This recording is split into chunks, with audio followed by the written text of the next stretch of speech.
अहमद जावेद साहब के सामने हँसते लोगों ने बहुत तनकीद का निशाना बनाया। मुझे एक बहुत बड़ी पाकिस्तान की शख्सियत है, मुझे मिले, कहने लगे यार आप लोग अजीब आदमी, आप इतने बड़े आदमी के सामने बैठ के हँसते हैं।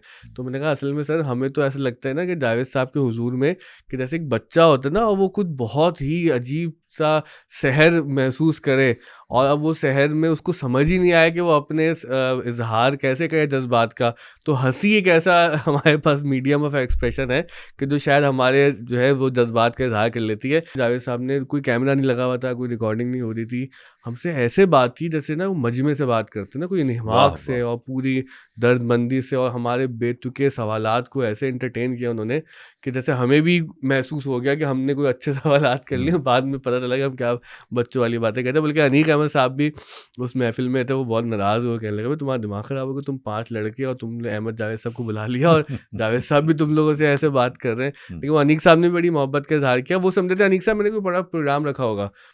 लेकिन जो कराची की सकाफत पर, कराची की जी। शख्सियात के ऊपर जो उनकी बातें आप लोगों ने कर ली, आपकी टीम ने, आप लोगों ने बैठ के उनसे की, अंचोली के ऊपर, हुँ। सैयद मोहम्मद तकी पर, रईस अमरोवी पर, ज़मीर अख्तर साहब पर, और जॉन एलिया के ऊपर, और उस पर तनकीद भी हुई। जी। यानी जाहिर है कि जो उनके चाहने वाले थे उन शख्सियात के, और अहमद जावेद साहब तो बिल्कुल जो उनको ख्याल होता है वो खुल के उसका इजहार करते हैं।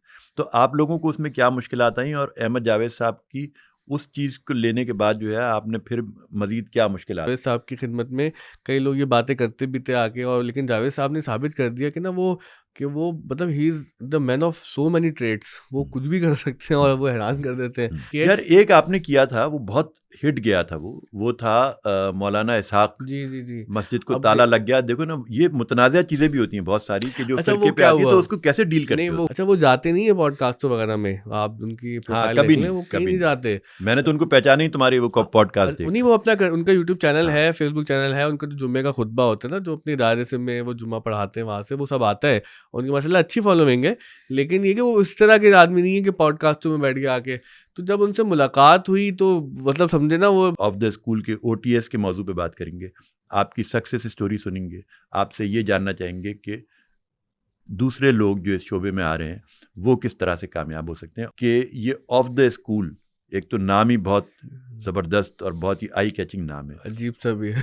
अजीब सा भी है बिल्कुल। मुझे बहुत लोगों ने कहा कि बड़ा तो अजीब ये नाम है। नाम रखने का ख्याल क्यों आया? ये ऑफ द हुँ। स्कूल का प्लेटफॉर्म क्या है? अब नाम की बारी आई ज़ाहिर है, तो नाम बहुत सारे लोगों ने तजवीज़ किए मुझे। तो मेरे साथ एक अजीब मामला हुआ। मैं फ़जर के बाद यही सोचता-सोचता सो गया। मेरी आँख लग गई और समझे कोई 8 साढ़े 8 बजे मेरी अचानक से आँख खुली और पता नहीं मुझे क्या हुआ, मेरे ज़हन में ऑफ द स्कूल आया और मुझे उसकी रैशनल भी नहीं पता थी टू बी ऑनेस्ट, और ज़्यादा लोगों ने मुखालफत की इस नाम की, लेकिन मैंने कहा कि नहीं, नहीं यही नाम अच्छा है, और बाद में फिर अब जो है लोगों ने इसको कबूल कर लिया। पाकिस्तान नंबर 2 पे आता है। टॉप मतलब अब शर्म से डूब मरने का मकाम है हम सब के लिए कि वैसे हम पता नहीं कहाँ-कहाँ पैसे ज़ाया करते रहते हैं, और वो कहते हैं जी यहाँ पे पैसा लगाओ, वहाँ पैसा लगाओ, और तालीम के मामले में हम बहुत पीछे हैं। और ना सिर्फ पीछे हैं बल्कि हम कोई एक सीधी डायरेक्शन लेने को अभी भी तैयार नहीं है। ना रियासत बजट लगाने को तैयार है, ना हमारे जो फिलैंथ्रोपिस्ट और मुखिया हज़रात हैं वो ये बात समझते हैं कि भई और भी चैरिटी की फ़ॉर्म्स है वो करनी चाहिए। एक ज़रा बगावत का एहसास ये था कि हमारे जो मज़हबी तबक़ात हैं और जो मज़हबी मशहूर फैमिलीज़ हैं, उनमें मैंने अल्हम्दुलिल्लाह ये चीज़ तो देखी कि उनके अपने बच्चों में, जिसको हम दुनियावी तालीम कहते हैं, आप उसको वर्ल्डली एजुकेशन कह लें, आप उसको असरी उलूम कह लें, आप उसको जदीद उलूम कह लें, क्योंकि इस पे भी झगड़ा है हुँ। कि आप जैसे ही दीनी उलूम के सामने दूसरे उलूम का नाम लेते हो तो एक आदमी खड़ा हो गया था, आपने गलत नाम लिया, ये सेकुलर उलूम नहीं है, ये इनके लिए ये हुँ, इस्तिलाह है। तो जो इस्तिलाह आप रख लें, आप ज़्यादा बेहतर जानते हैं। हुँ। मैं आलिम दीन बन गया, अब क्या होगा कि भई मैं कहीं पढ़ा लूँगा, पीर बन हूँ, तो कोई नज़राना मुझे मिलेगा, उससे हुँ। मेरे मामला अच्छे चलेंगे। इसके साथ अब हमें एक और नया चैलेंज का सामना हुआ। वो आप जानते हैं कि जिस इलाके में हम हैं, ये पहले तो एक सरकारी कॉलोनी होती थी और यहाँ पर जैसे middle class, upper middle class भी लोग रहते थे। फिर हालात ख़राब होते गए और यहाँ से शहर से आपका जो कैपिटल था वो मूव होके चला गया इस्लामाबाद। तो इन इलाकों की सिचुएशन मज़ीद ख़राब होती गई है। तो उन्होंने कहा कि एक काम ये करो कि इन चीज़ों को ना पब्लिक करो। क्योंकि तुम क्या करते हो, ये जंगल में मोर नाचा किसने देखा? बिल्कुल। कि अब तुम लोग तस्वीरें खींचते हो, ये सब बनाते हो, तो देखता कोई नहीं है, तो उसमें जो पैशन पैदा नहीं होता बच्चों में। जब पैशन वो पैदा होता है कि जब ना वो हुस्न को भी कोई नाज़िर मिलता है, तो उसकी तारीफ़ हो या तनकीद हो। भाई जब हम सोशल मीडिया देखते हैं ना, तो साइंस पढ़ने के लिए थोड़ी देखते हैं, वो तो हम क्लासरूम में पढ़ लेंगे। तुम वो बात करो कि जो जो सोसाइटी से कनेक्ट भी तो हो ना, जो माशरे का मसला भी हो, तो वहाँ से फिर हमने पॉडकास्ट का आगाज़ किया। अच्छा, पॉडकास्ट में हम सीरियस शुरू में बिल्कुल भी नहीं थे। ये कितने अरसे से हो रही है वैसे नजम? ये पॉडकास्ट को 2 साल हो गए 2 हमारे, साल हो हम गए। 2 साल ही हुए हैं। बिस्मिल्लाहिर्रहमानिर्रहीम, अस्सलाम वालेकुम। मेरा नाम खालिद फरशोरी और आप देख रहे हैं फ़रोग़ दीन। और आज फ़रोग़ दीन पर हमारे साथ इस पॉडकास्ट में जो शख्सियत मौजूद हैं वो किसी तारुफ़ की मोहताज इसलिए नहीं है क्योंकि एक बहुत ज़बरदस्त प्लेटफॉर्म है सोशल मीडिया का, ऑफ द स्कूल के नाम से, जिसमें मुख्तलिफ़ शख्सियात, ज़िंदगी के मुख्तलिफ़ शोबों से ताल्लुक़ रखने वाले लोग आते हैं।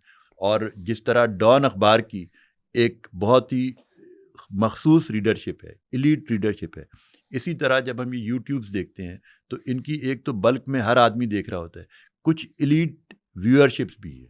तो ऑफ द स्कूल को मैं जिस नज़र से देखता हूँ तो वो एक बहुत ही एलीट व्यूअरशिप का एक यूट्यूब चैनल है और उसके रूए रवा हैं। नजम भाई हमारे साथ मौजूद हैं। नजम भाई, आपका बहुत शुक्रिया कि आपने हमें टाइम दिया। आज हम यूट्यूब के मौजू पे बात करेंगे, ऑफ द स्कूल के OTS के मौजू पे बात करेंगे, आपकी सक्सेस स्टोरी सुनेंगे, आपसे ये जानना चाहेंगे कि दूसरे लोग जो इस शोबे में आ रहे हैं वो किस तरह से कामयाब हो सकते हैं। और हमारी इस गुफ्तगू में एक जो तीसरी शख्सियत मौजूद है, मुबशिर नईम सिद्दीकी साहब। माशाल्लाह मुबशिर भाई, बहुत शुक्रिया आप तशरीफ लाए। ये तीसरी नहीं, पहली शख्सियत है। पहली शख्सियत ये है, वो कुर्सी के हिसाब से पहली शख्सियत मुबशिर भाई है। शुक्रिया। मुबशिर भाई जो है ये इकनॉमिस्ट हैं। पहला ये शायर मीर हुआ था, उसके बाद हूँ मैं। उसके बाद है मुबशिर भाई। बहुत तो शुक्रिया। इकनॉमिस्ट हैं माशाल्लाह, ये PhD कर रहे हैं इस शोबे में, इंटरनेशनल रिलेशन में, और बड़ी अदब दोस्त शख्सियत हैं। बहुत ज़बरदस्त शख्सियत तो है। और मुबशिर भाई यहाँ मौजूद हैं, लेकिन मुबशिर भाई मैं और आप जो है हम सवाल करेंगे बिल्कुल ठीक है। और टारगेट हमारा जो है वो नजम भाई नजम होंगे। साहब, तो नजम भाई, नजम सबसे शोरवा पहले के ये साथ। बताएं कि ये ऑफ द स्कूल, एक तो नाम ही बहुत ज़बरदस्त और बहुत ही आई कैचिंग नाम है, अजीब सा भी है। अजीब सा भी है बिल्कुल। मुझे बहुत लोगों ने कहा कि बड़ा अजीब तो नाम ये है। नाम रखने का ख्याल क्यों आया? ये ऑफ द स्कूल का प्लेटफॉर्म क्या है? असल में मैं आपको सच बात बताऊँ, फजर तक जागने की आदत है, रात को पढ़ता हूँ, काम करता हूँ। तो जब हमने ये स्कूल का काम बढ़ाया, बढ़ाने का लफ्ज़ मैं इसलिए इस्तेमाल कर रहा हूँ कि मैं यहाँ पर 2011 से पढ़ा रहा था और कुछ दोस्त शामिल हो गए। जो मेरा छोटा भाई है शहाबुद्दीन सोहरावर्दी, उसने बड़ी एफ़र्ट की हमेशा बच्चों को पढ़ाने के लिए, और ऑफ द स्कूल जो भी है उसमें उसका बहुत बड़ा किरदार है। तो वो हम पहले से पढ़ा रहे थे, कंप्यूटर पढ़ाते थे, अंग्रेज़ी पढ़ाते थे, शाम में कोचिंग पढ़ाते थे। जब मैं लंदन से पढ़ के आया वापस, और फिर हमने ये फ़ैसला किया कि भई अब में जैसे हम 200-300 बच्चों को पढ़ाते हैं हर साल, अब 200-300 को नहीं पढ़ाएँगे, ज़्यादा बच्चों को पढ़ाएँगे, नए डिपार्टमेंट्स कायम करेंगे, एक प्रॉपर स्कूल बनाएँगे। तो अब नाम की बारी आई, ज़ाहिर है, तो नाम बहुत सारे लोगों ने तजवीज़ किए मुझे। तो मेरे साथ एक अजीब मामला हुआ। मैं फ़जर के बाद यही सोचता सो गया। मेरी आँख लग गई और समझे कोई 8 साढ़े 8 बजे मेरी अचानक से आँख खुली और पता नहीं मुझे क्या हुआ, मेरे ज़हन में ऑफ द स्कूल आया और मुझे उसकी रैशनल भी नहीं पता थी, टू बी ऑनेस्ट। कितने अरसे पहले की बात है ये? ये बात है कोविड से बस समझे पहले की बात है ये, जब मैं लंदन से पढ़ के आया था 2019। हाँ, 2019 की बात है। उसी में ही हमने फिर ये चैनल भी अपना ऑफ द स्कूल के नाम से बनाया था, फ़रवरी में बनाया था हमने ये चैनल, 2020 फ़रवरी। तो 2019 की ये बात है। तो मुझे वो अचानक से ना एक ऐसे ही हुआ कि जैसे ना कुछ चीज़ मुनकशिफ हो जाए आप पे, क्या ये नाम है ऑफ द स्कूल। फिर मैंने बाद में मतलब पे गौर किया और सोचा कि भाई नाम तो अच्छा है कि ज़रा स्कूल से हट के, और फिर आप सहाफ़ी हैं माशाल्लाह से, अखबार जहाँ में आपका एक बड़ा सेलिब्रेटेड करियर है। आप जानते हैं कि हम ऑफ द रिकॉर्ड सहाफ़ी इस्तेमाल जी हाँ। करते हैं। तो वो शायद वो लाशऊर में थी वो चीज़ें, तहत शऊर में कहीं थी वो चीज़ें। तो उस तरह से बस ये नाम मेरे ज़हन में आया और ज़्यादा लोगों ने मुखालफत की इस नाम की, लेकिन मैंने कहा कि नहीं यही नाम अच्छा है, और बाद में फिर अब जो है लोगों ने इसको कबूल कर लिया। अच्छा, मुबशिर भाई से एक मामला ये है कि हम दोनों एक दफ़ा ये भी तय कर चुके हैं हम मिलके इनसे कोई बात करेंगे, जी, क्योंकि ये खुद जो हैं ये बड़ी हमजहत शख्सियत है मुबशिर भाई, बिल्कुल। और ये अपने कई हवाले जो हैं छुपाते भी हैं। तो अभी हम उस हाँ, पर नहीं आएंगे, जी। लेकिन मुबशिर भाई जो हैं वो क्योंकि इस गुफ्तगू में शामिल हैं, तो मुबशिर भाई इन्होंने अपना जो तारुफ कराया है तो ये तो आप जानते थे पहले से। जी। तो कोई सवाल आपके जहन में है जो आप नजम भाई से ऑफ द स्कूल के बारे में करना चाहिए? ये ऑफ द स्कूल बेसिकली इसका जो बेसिक्स है आपके, जो आपका जहन है कि ऑफ द स्कूल आपने नाम रख दिया, वो आपने बड़ी खूबसूरती से बयान फरमाया कि मुनकशिफ हुआ और आपने एकदम से उसका, इसके बेसिक प्रिंसिपल्स आपके जहन में क्या हैं कि इन लाइन्स पे इसको हम आगे लेके चलेंगे। अब तक क्या किया, हुँ। इस वक्त क्या कर रहे हो, थोड़ा-सा आगे जो नियर फ्यूचर है वो आप अगर बता सकें? क्योंकि ऑफ द स्कूल के नाम से आप एक एजुकेशन सेंटर भी रन जी। कर रहे हैं माशाल्लाह। तो जी, जिसमें और हम मौजूद हैं। एक ये आपका जो जी। पॉडकास्ट आप करते हैं, इतने ज़बरदस्त पॉडकास्ट होते हैं आपके। अच्छा, हमारा असल मकसद तो जो है ना, वो अगर हम थ्योरेटिकल बात करें तो एकेडमिक, तो एजुकेशन को डेमोक्रेटाइज करना है कि जो लोग अदरवाइज अच्छी एजुकेशन हासिल नहीं कर पा रहे हैं या बिल्कुल ही तालीम से महरूम हैं, उनको आप तालीम के नेट में लेके आएँ। हमारा टैक्स नेट में लाने की बड़ी कोशिश करती रहती है रियासत, वो उनसे होता नहीं है। लेकिन जो करने का काम है बहुत बुनियादी, वो ये है कि पाकिस्तान में आप जानते हैं कि 2.8 मिलियन बच्चे ऐसे हैं कि जो अनफॉर्चुनेटली स्कूल की तालीम से बिल्कुल महरूम है, और ये ऐसा एज ब्रैकेट है जैसे 6 साल से 16 साल के दरमियान का। और पाकिस्तान, आपको पता है कि आउट ऑफ स्कूल चिल्ड्रन की जो लिस्ट दुनिया में बनती है, अब दुनिया में कोई 200 ममालिक तो हैं, 200 से ज़्यादा, पाकिस्तान नंबर 2 पे आता है। टॉप, मतलब अब शर्म से डूब मरने का मकाम है हम सब के लिए कि वैसे हम पता नहीं कहाँ-कहाँ पैसे ज़ाया करते रहते हैं, और वो कहते हैं जी यहाँ पे पैसा लगाओ, वहाँ पैसा लगाओ, और तालीम के मामले में हम बहुत पीछे हैं। और ना सिर्फ पीछे, बल्कि हम कोई एक सीधी डायरेक्शन लेने को अभी भी तैयार नहीं है। ना रियासत बजट लगाने को तैयार है, ना हमारे जो फिलैंथ्रोपिस्ट और मुखिया हज़रात हैं वो ये बात समझते हैं कि भाई और भी चैरिटी की फॉर्म्स है वो करनी चाहिए। मैं उस पर तनकीद नहीं कर रहा, लेकिन जितना ज़्यादा तालीम की ज़रूरत पाकिस्तान को है, इतना ज़्यादा किसी और शोबे में पैसे लगाने की नहीं है। तो मुझे ये एहसास था, और मुझे एहसास ऐसे पैदा हुआ कि हम एक मज़हबी घर से ताल्लुक़ है। आप जानते हैं अल्लामा रियाज़ुद्दीन सुहरवर्दी नात के हवाले से रहमतुल्लाह बहुत अलैह। बड़ा नाम है भाई जी हाँ, आपके खानवादे का बिल्कुल। माशाल्लाह। और वो एक सूफ़ी ख़ानक़ाह, फिर मदरसा हमारे वालिद मोहतरम एजाज़ुद्दीन सुहरवर्दी साहब वो चलाते रहे हैं, और बहुत बच्चों ने अल्हम्दुलिल्लाह बगदादी मस्जिद से, और जो मदरसा है जामिया रियाज़ुल उलूम, यहाँ से तालीम हासिल की, हुफ़ाज़ बने, आलिम बने, और दीन के बहुत से कामों में वो जो है वो मसरूफ़ रहे। लेकिन मुझे उसमें थोड़ी-सी एक जो ना, जिसे कहें ना, एक ज़रा बगावत का एहसास ये था कि हमारे जो मज़हबी तबक़ात हैं और जो मज़हबी मशहूर फ़ैमिलीज़ हैं, उनमें मैंने अल्हम्दुलिल्लाह ये चीज़ तो देखी कि उनके अपने बच्चों में, जिसको हम दुनियावी तालीम कहते हैं, आप उसको वर्ल्डली एजुकेशन कह लें, आप उसको असरी उलूम कह लें, आप उसको जदीद उलूम कह लें, क्योंकि इस पे भी झगड़ा है कि आप जैसे ही दीनी उलूम के सामने दूसरे उलूम का नाम लेते हैं तो एक आदमी खड़ा हो कहता है आपने गलत नाम लिया, ये सेकुलर उलूम नहीं है, ये इनके लिए ये इस्तिलाह है। तो जो इस्तिलाह आप रख लें, आप ज़्यादा बेहतर जानते हैं। उन उलूम में हमारे मज़हबी ख़ानदान के बच्चे तो बड़े माशाल्लाह से अच्छे होते हैं, आगे बढ़ते हैं, वो लंदन अमेरिका में पढ़ते हैं, वो इंजीनियरिंग तालीम हासिल कर रहे हैं, वगैरह वगैरह। लेकिन मैं देखता हूँ कि जो मदारिस के अंदर जो बच्चे पढ़ने के लिए आते हैं, उनको ठीक है कि आप दरस निज़ामी करवाते हैं और दीनी तौर पर, फ़िक़ही तौर पर कलाम की सब समझ वगैरह पैदा हो जाती है, लेकिन उनके पास मुआश का जो सिलसिला बड़ा कमज़ोर होता है। और एक ये हकीकत है, एक अफ़सोसनाक हकीकत है कि वो या तो इमाम मस्जिद बनेंगे, वो मौज़िन लगेंगे, वो आलिम दीन बनेंगे, तो फिर ज़ाहिर है कि वो कोई उस तरह का फ़ंक्शनल इकोनॉमिक हिस्सा तो नहीं बन सकते सोसाइटी का, कि जो कैपिटलिस्टिक सोसाइटी के अंदर जो है कोई इनकम जनरेट कर रहा हो। वो ज़ाहिर है कि पैसिव सिचुएशन में ना, कि मैं आलिम दीन बन गया, अब क्या होगा कि भाई मैं कहीं पढ़ा लूँगा, या फिर ये कि जो मेरे जो ताउन करने वाले हज़रात हैं वो मेरे जो है खैर-खाई करेंगे, मैं पीर बन हूँ तो कोई नज़राना मुझे मिलेगा, उससे मेरे मामला अच्छे चलेंगे, जो कि सब अच्छा है, मैं तनकीद नहीं कर रहा। लेकिन फिर हम अपने बच्चों को क्यों दुनिया में आगे दौड़ाने की कोशिश करते हैं? तो ये जो मदरसे में बच्चे आते हैं, जो खानकाहों में बच्चे आते हैं, ये हमारे ही बच्चे हैं। अगर इनकी रूहानी तरबियत हमारी ज़िम्मेदारी है, अगर इनकी दीनी तालीम हमारे ऊपर अल्लाह ताला ने नाज़िम की, क्योंकि हमने ये बीड़ा उठाया खुद, तो फिर इनकी जो दुनिया की मुआश की ज़िम्मेदारी है, वो भी हमें उठानी चाहिए। और मैंने ये बिल्कुल। देखा कि हमारे जो सूफिया हैं, चाहे वो दाता साहब हों, वो पीर मेहर अली शाह साहब हों, या वो ख्वाजा गरीब नवाज़ रहमतुल्लाह अलैह, मैं बड़ा खुशनसीब हूँ, मेरी अजमेर शरीफ में हाज़िरी हुई वहाँ पर, माशाल्लाह, वहाँ पे मैं गया। माशाल्लाह। हज़रत निज़ामुद्दीन औलिया रहमतुल्लाह ताला अलैह की दरगाह को देखने की सआदत हुई। तो ये वो लोग थे कि जिन्होंने अपने अहद के मसाइल को समझा, जिसको पानी की तलब थी उसको पानी भी दिया, और दम भी किया, दुरूद भी पढ़ के सुनाया, और तालीम भी दी। ऐसा नहीं किया कि अगर कोई प्यासा इनके पास आया तो उसको दुआ दे के भेज दिया, उन्होंने पानी भी मुहैया किया। कोई भूखा आता था खानकाहों में, ये क्यों खानकाहें बनती थी कि भाई कि जो दाद रसी के लिए लोग आते थे, तो जो जिस तरह से दाद रसी मुमकिन थी करनी थी। तो मेरा ख्याल ये कि जो हमारे ऑफ द स्कूल का आइडिया है, एक जहर से बहुत ही सूफियाना आइडिया है, कि जो इस वक्त लोगों की ज़रूरत है कि उनके बच्चों के पास तालीम के अच्छे मौक़े नहीं है, वालिदैन के पास इतने पैसे नहीं है कि वो अपने बच्चों को ऐसे स्कूल में दाखिल करें जो उनके मुस्तकबिल को सिक्योर करें। तो ये हमने अल्हम्दुलिल्लाह अपने बड़ों से सीख के काम इस तरफ बढ़े कि भाई जहाँ पर हम दीनी और रूहानी तौर पर तरबियत का कोई एहतमाम करें, जिसकी ज़रूरत मुझे भी बहुत है अभी, रूहानी तरबियत की भी और दीनी तरबियत की भी। लेकिन कम से कम अगर मैं दुनिया के कामों में ज़रा अच्छा हो गया हूँ, मुझे इंजीनियरिंग पढ़ने का मौका मिला, मुझे मार्केटिंग पढ़ने का मौका मिला, मैंने वो लंदन में स्कॉलरशिप मिली तो वहाँ पे मज़हब और कानून में पढ़ लिया, कहीं मैंने कोई और मज़हब अदब में बहुत शगफ हो गया। तो जो चीज़ें हमने सीखी वो इन बच्चों तक लेके आए, लेकिन उसके अंदर तरीका हमने ये रखा कि जो थोड़ा-सा गैर रिवायती है। अच्छा, मज़हब मुबशिर भाई, फ़िरका, अदब, फ़लसफ़ा, ये वो मौज़ूआत हैं कि जो आम तौर पर पब्लिक जो है उसको हज़म बड़ी मुश्किल से करती है।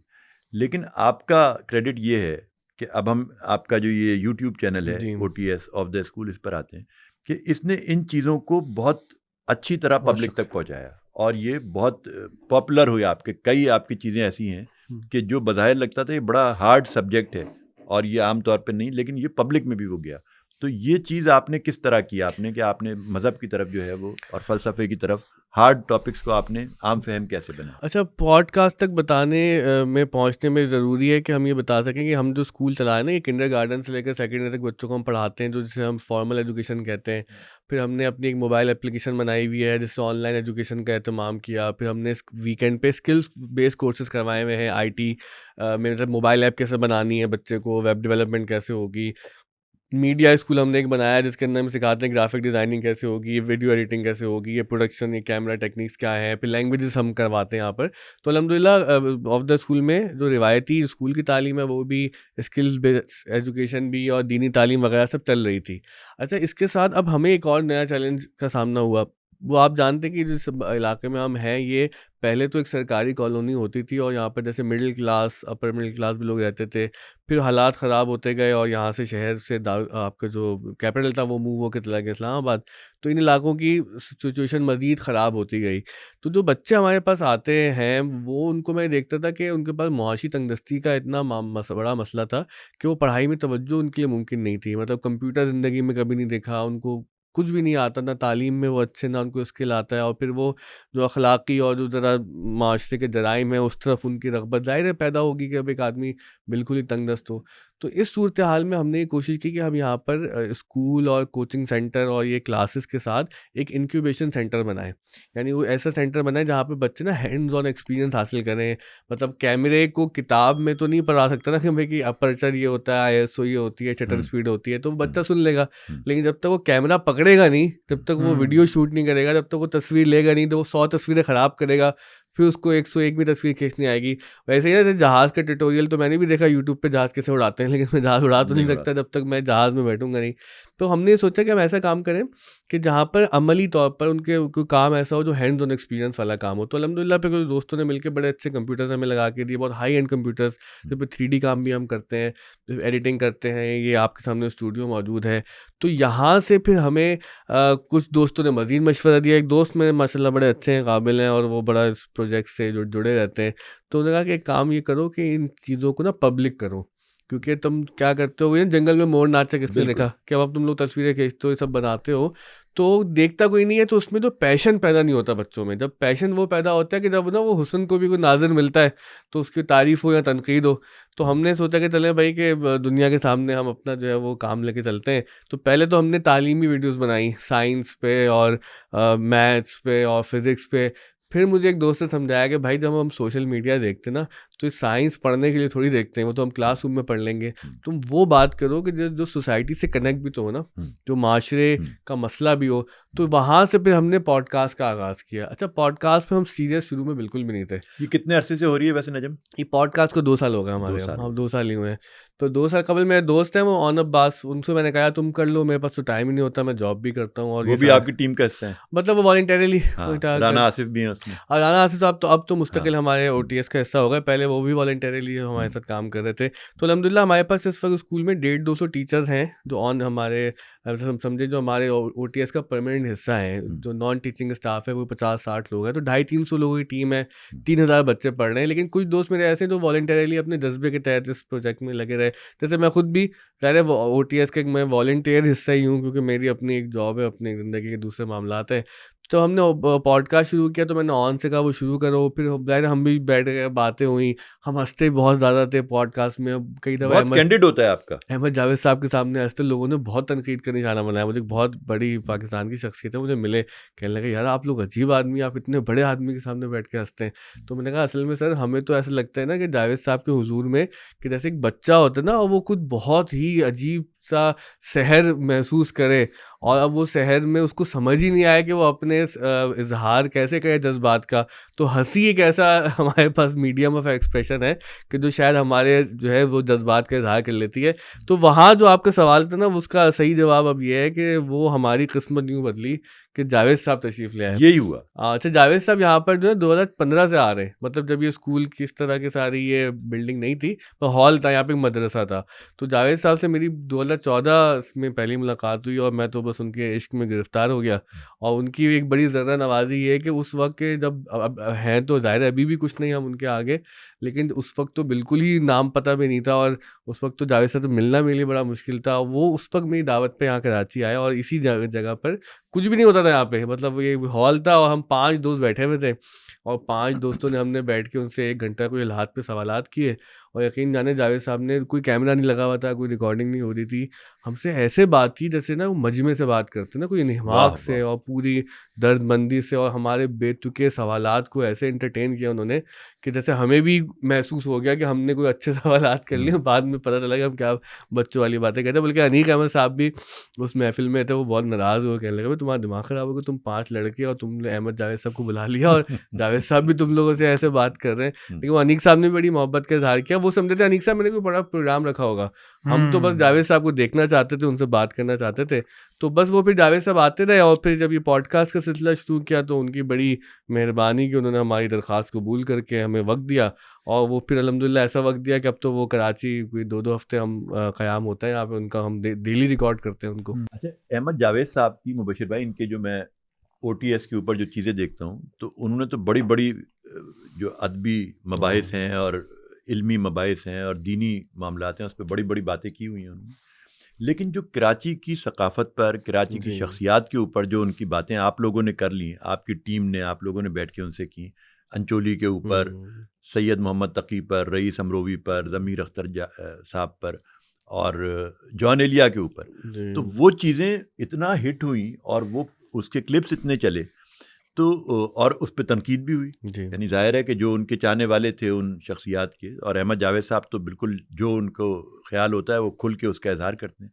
तो आप लोगों को उसमें क्या मुश्किलात आई, और अहमद जावेद साहब की उस चीज़ को लेने के बाद जो है आपने फिर मज़ीद क्या मुश्किलात आप? अच्छा, एक चीज़ जो हमने सोची ना, जैसे अहमद जावेद साहब से हमने माशाल्लाह बहुत रिकॉर्डिंग्स हुई, गामदी साहब से मुझे गुफ्तगू करने का मौका मिला, हसन इलियास साहब से, और हमारे बड़े साहिबान इल्म अनीक साहब ने खुद 2 दफ़ा वक्त दिया, उनका बहुत शुक्रगुजार है। तो एक चीज़ मैंने सीखी कि ना, जैसे हमारे बड़े लोगों के बारे में हमारी जेन ज़ी का तसव्वुर ये है कि जैसे बहुत दूर हो गए हमसे, इनके इल्म, इनका फ़ज़ल, इनकी ज़ुबान, इनकी इस्तिलाहात। तो उस गैप को थोड़ा-सा कम करने की कोशिश की, और जावेद साहब की खिदमत में कई लोग ये बातें करते भी थे आके, और लेकिन जावेद साहब ने साबित कर दिया कि ना वो मतलब ही is the man of so many trades, वो कुछ भी कर सकते हैं और वो हैरान कर देते हैं। मतलब उन्होंने जब खानों पे बात की कराची के, तो वो बिल्कुल। लोग बिल्कुल हैरान हो गए कि यार ये कि मतलब कुछ फूड व्लॉगर्स ने मुझसे कहा कि यार ये हमारा काम खराब करा देंगे अगर आपने जावेद साहब से खाने खाने पे खाने ज़्यादा की बात बात की, करवा ली, तो ये ना करवाएं, हमारा क्या होगा फिर। हम्म। तो जावेद साहब ने जब बिल्कुल वो जिससे कहते हैं इंसानी सतह पे आके चीज़ें हमें समझाई, और जैसे हमें लगा कि ये वो एहसासात हैं कि जो हमारे अंदर थे, तो लेकिन वो मान पड़ गए थे, या वो कुछ एहसासात जो हमने कभी ज़िंदगी में महसूस ही नहीं किए, वो जावेद साहब की गुफ्तगू की वजह से अपने अंदर गौर किया, तो वो हमें मालूम हो कि भाई ये तो हमारी अलमारी में ये एहसास भी मौजूद था, हमने तो नहीं नहीं, कभी इसको बहुत देखा ही ज़बरदस्त नहीं। ख़जाना है वो। तो क्या उनका आपके साथ कोई एग्रीमेंट है कि वो आपके साथ कर रहे हैं प्रोग्राम, या क्यों और कोई जो है वो उनसे इतनी फ्रेंकली मुबशिर भाई बात नहीं कर सकता, या वो तो बहुत ही मतलब टॉकेटिव आदमी है मेरे हिसाब से। अग्रीमेंट तो क्या अस्तगफिरुल्लाह है फिर, कैसे मतलब ये कि वो आपके प्रोग्राम्स में ज़्यादा नज़र आते हैं और हिट भी वही होता है और भी होता है? असल में जावेद साहब से तो हमारी एक गैर मशहूर मोहब्बत है। मैं तो जावेद साहब के हुजूर ये बात कही, और मतलब कुछ दोस्तों के सामने भी, तन्हाई में भी कही। मैंने कहा जावेद साहब मतलब हम आप आपकी बात मतलब आपकी महफ़िल में बैठना क्वालीफ़ाई करते तो नहीं है, हमें पता है ये बात कि आप इतने बड़े आदमी हैं और अल्लाह ताला ने कैसे-कैसे नवाज़ा आपको। लेकिन ज़ाहिर-सी बात है मोहब्बत है, बस वो शायद वो मोहब्बत की वज़ह से माशाल्लाह। हमें वक़्त दे देते हैं। वरना अगर आप बिल्कुल सच्ची बात अगर मैं सोचता हूँ तन्हाई में या मैं दोस्तों से कहता भी हूँ कि मतलब जावेद साहब को हमें इतना वक़्त देना चाहिए नहीं क्योंकि हम इतने इस काबिल हैं नहीं किसी लिहाज नहीं, से। लेकिन आप लोग बहुत अच्छा करते हैं। बड़ा लेकिन उनसे जो उनकी सवाल जो मेहरबानी आप करते हैं, क्योंकि जैसे वो हमज़ानामा करते थे कि बच्चे जो हैं उनसे बच्चा सवाल निकालता था, उनसे अच्छा, जवाब। मेरे ख़्याल से जब जावेद साहब से हम बात करते हैं ना और मैं बात करता हूँ, मैं कैमरे को बिल्कुल कंसीडर हाँ, नहीं वो तो करता। लगता है कि मतलब आपने जो मैं है ना वो वैसे ही अपना वो जो बात करता हूँ ट्रिब्यून का उनसे। अखबार वाला वो जो एक लिखने वाले का जो होता है पोस्चर, वो नहीं होता। आप एक हाँ, बिल्कुल सोशल मीडिया मतलब के जैसे हम जावेद साहब आदमी के हुज़ूर लगते हैं। बैठते ना जाके हाँ, ऑफ बहुत अच्छा कैमरा, सवाल वह करना जो है मुबशिर भाई, बहुत हम बढ़िया। वैसे ही बैठते वो हैं उनके एक और सामने। टेक्नीक है वो। हाँ, और इसमें ये बात इनकी बहुत अच्छी है कि ये इसको कैमरे को इग्नोर करने के बाद जब बातचीत होती है ना और वो कैमरे में रिकॉर्ड हो जाए तो हाँ, वो एक खुद मतलब बजाते खुद एक हाँ। अजूबा बन सकती है असल चीज़ें। में ना मेन स्ट्रीम मीडिया डिस्क्रेडिटेड भी बहुत हो गया है। जब मैंने तो नौजवानों से दोस्त का ही ताल्लुक है, लड़के लड़कियां समझे 15-20 साल से लेकर ये 25 साल तक सारी स्टूडियो में हमारे 50 लोग तो होते हैं, काम करते हैं, फिर सारा स्कूल है, कोचिंग है। तो उसमें मैं देखता हूँ कि वो बच्चे ही देखते हैं कि यार कि पॉडकास्ट हम इसलिए देखते हैं सर कि वो चीज़ जो हमें टीवी पे नहीं मिलेगी।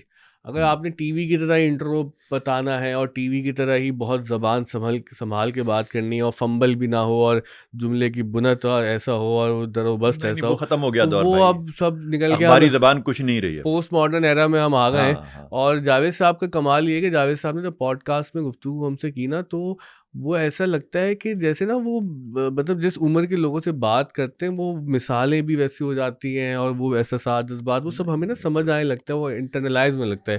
एक बात ज़रूर है कि जावेद साहब को जो लोग सुनते हैं, मेरा उनको मशवरा है कि आपको ना 1 आध साल की जैसे ट्रेनिंग करनी पड़ेगी।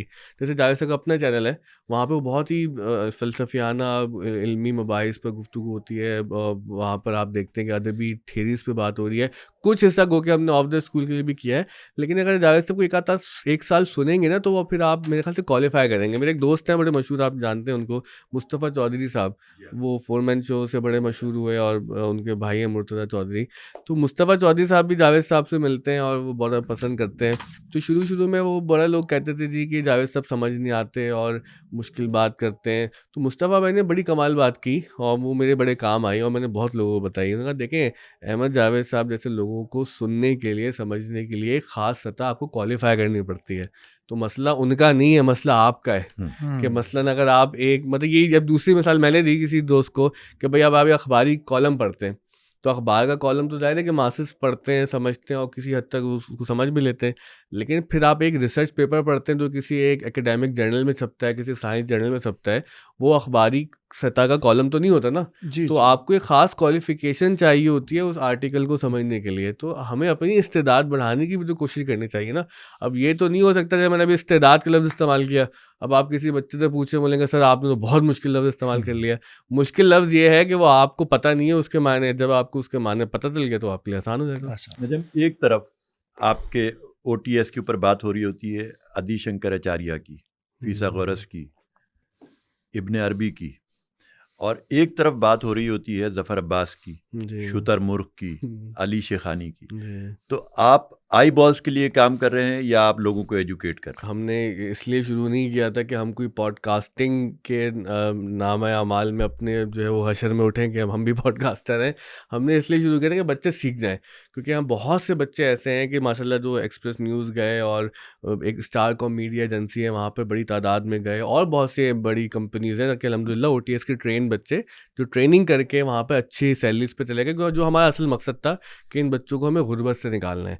अच्छा, अब दूसरी बात है, जहाँ तक मेहमानों का ताल्लुक है ना, तो ज़फ़र भाई से मेरी घरवाली बात है। ज़फ़र भाई मतलब बड़े भाई जैसे हैं, इनके जो छोटा भाई है ओन अब्बास, वो मेरा बहुत अच्छा दोस्त है। मतलब दोस्तों की भी सतह होती है ओन ना। अब्बास लिखता भी बहुत अच्छा है। हाँ, बहुत ओन अच्छा। अब्बास ने यावर मेदी साहब के ऊपर एक किताब लिखी है, तो बड़ी जी, शानदार जी, वो किताब है। मैंने पढ़ी है और वो उसपे अहमद जावेद साहब ने मेरी भी। मुलाकात नहीं है ओन अब्बास से, लेकिन मैं अच्छा। जानता हूँ कि उसने बहुत अच्छा काम ऑन किया हुआ है। अब्बास की तो बात कर रहा था, तो पहला पॉडकास्ट ओटीएस का वो ऑन अच्छा, अब्बास ने होस्ट किया है। अच्छा, ये ज़फ़र का हाँ, भाई ज़फ़र है। भाई के भाई हैं ये। गुड, तो उनसे अच्छा। हमारे घर वाली बात है और जो जो आप किताब का ज़िक्र कर रहे हैं, उस पे अहमद जावेद साहब ने भी उनको ये जो शाबाशी मैंने दी। तुमसे सवाल किया, ये खुदा ना खास्ता कोई वो नहीं है कि मैं इसको डिस्क्रिमिनेट कर नहीं, रहा नहीं, हूँ, नहीं। लेकिन मैं ये पूछना चाह रहा हूँ मैं कि आ टॉपिक्स का जो मैं वहाँ तक तनव्वुर जो है। बस पहुँचता हूँ, मैं बताना चाहता कि अहमद जावेद साहब ने ना ऑन अब्बास की किताब पे लिखा भी है, तो वो मैं अच्छा, आपको दिखाऊँगा। अच्छा, ज़फ़र भाई की मेहरबानी कि वो आ गए। मतलब देखिए जब हमने उनको बुलाया था ना तो हमारे चैनल पे इतने सब्सक्राइबर तो थे भी नहीं। चंद इधर रमज़ान शरीफ का मौका था, वो ऑन ही लेके उनको आ गया।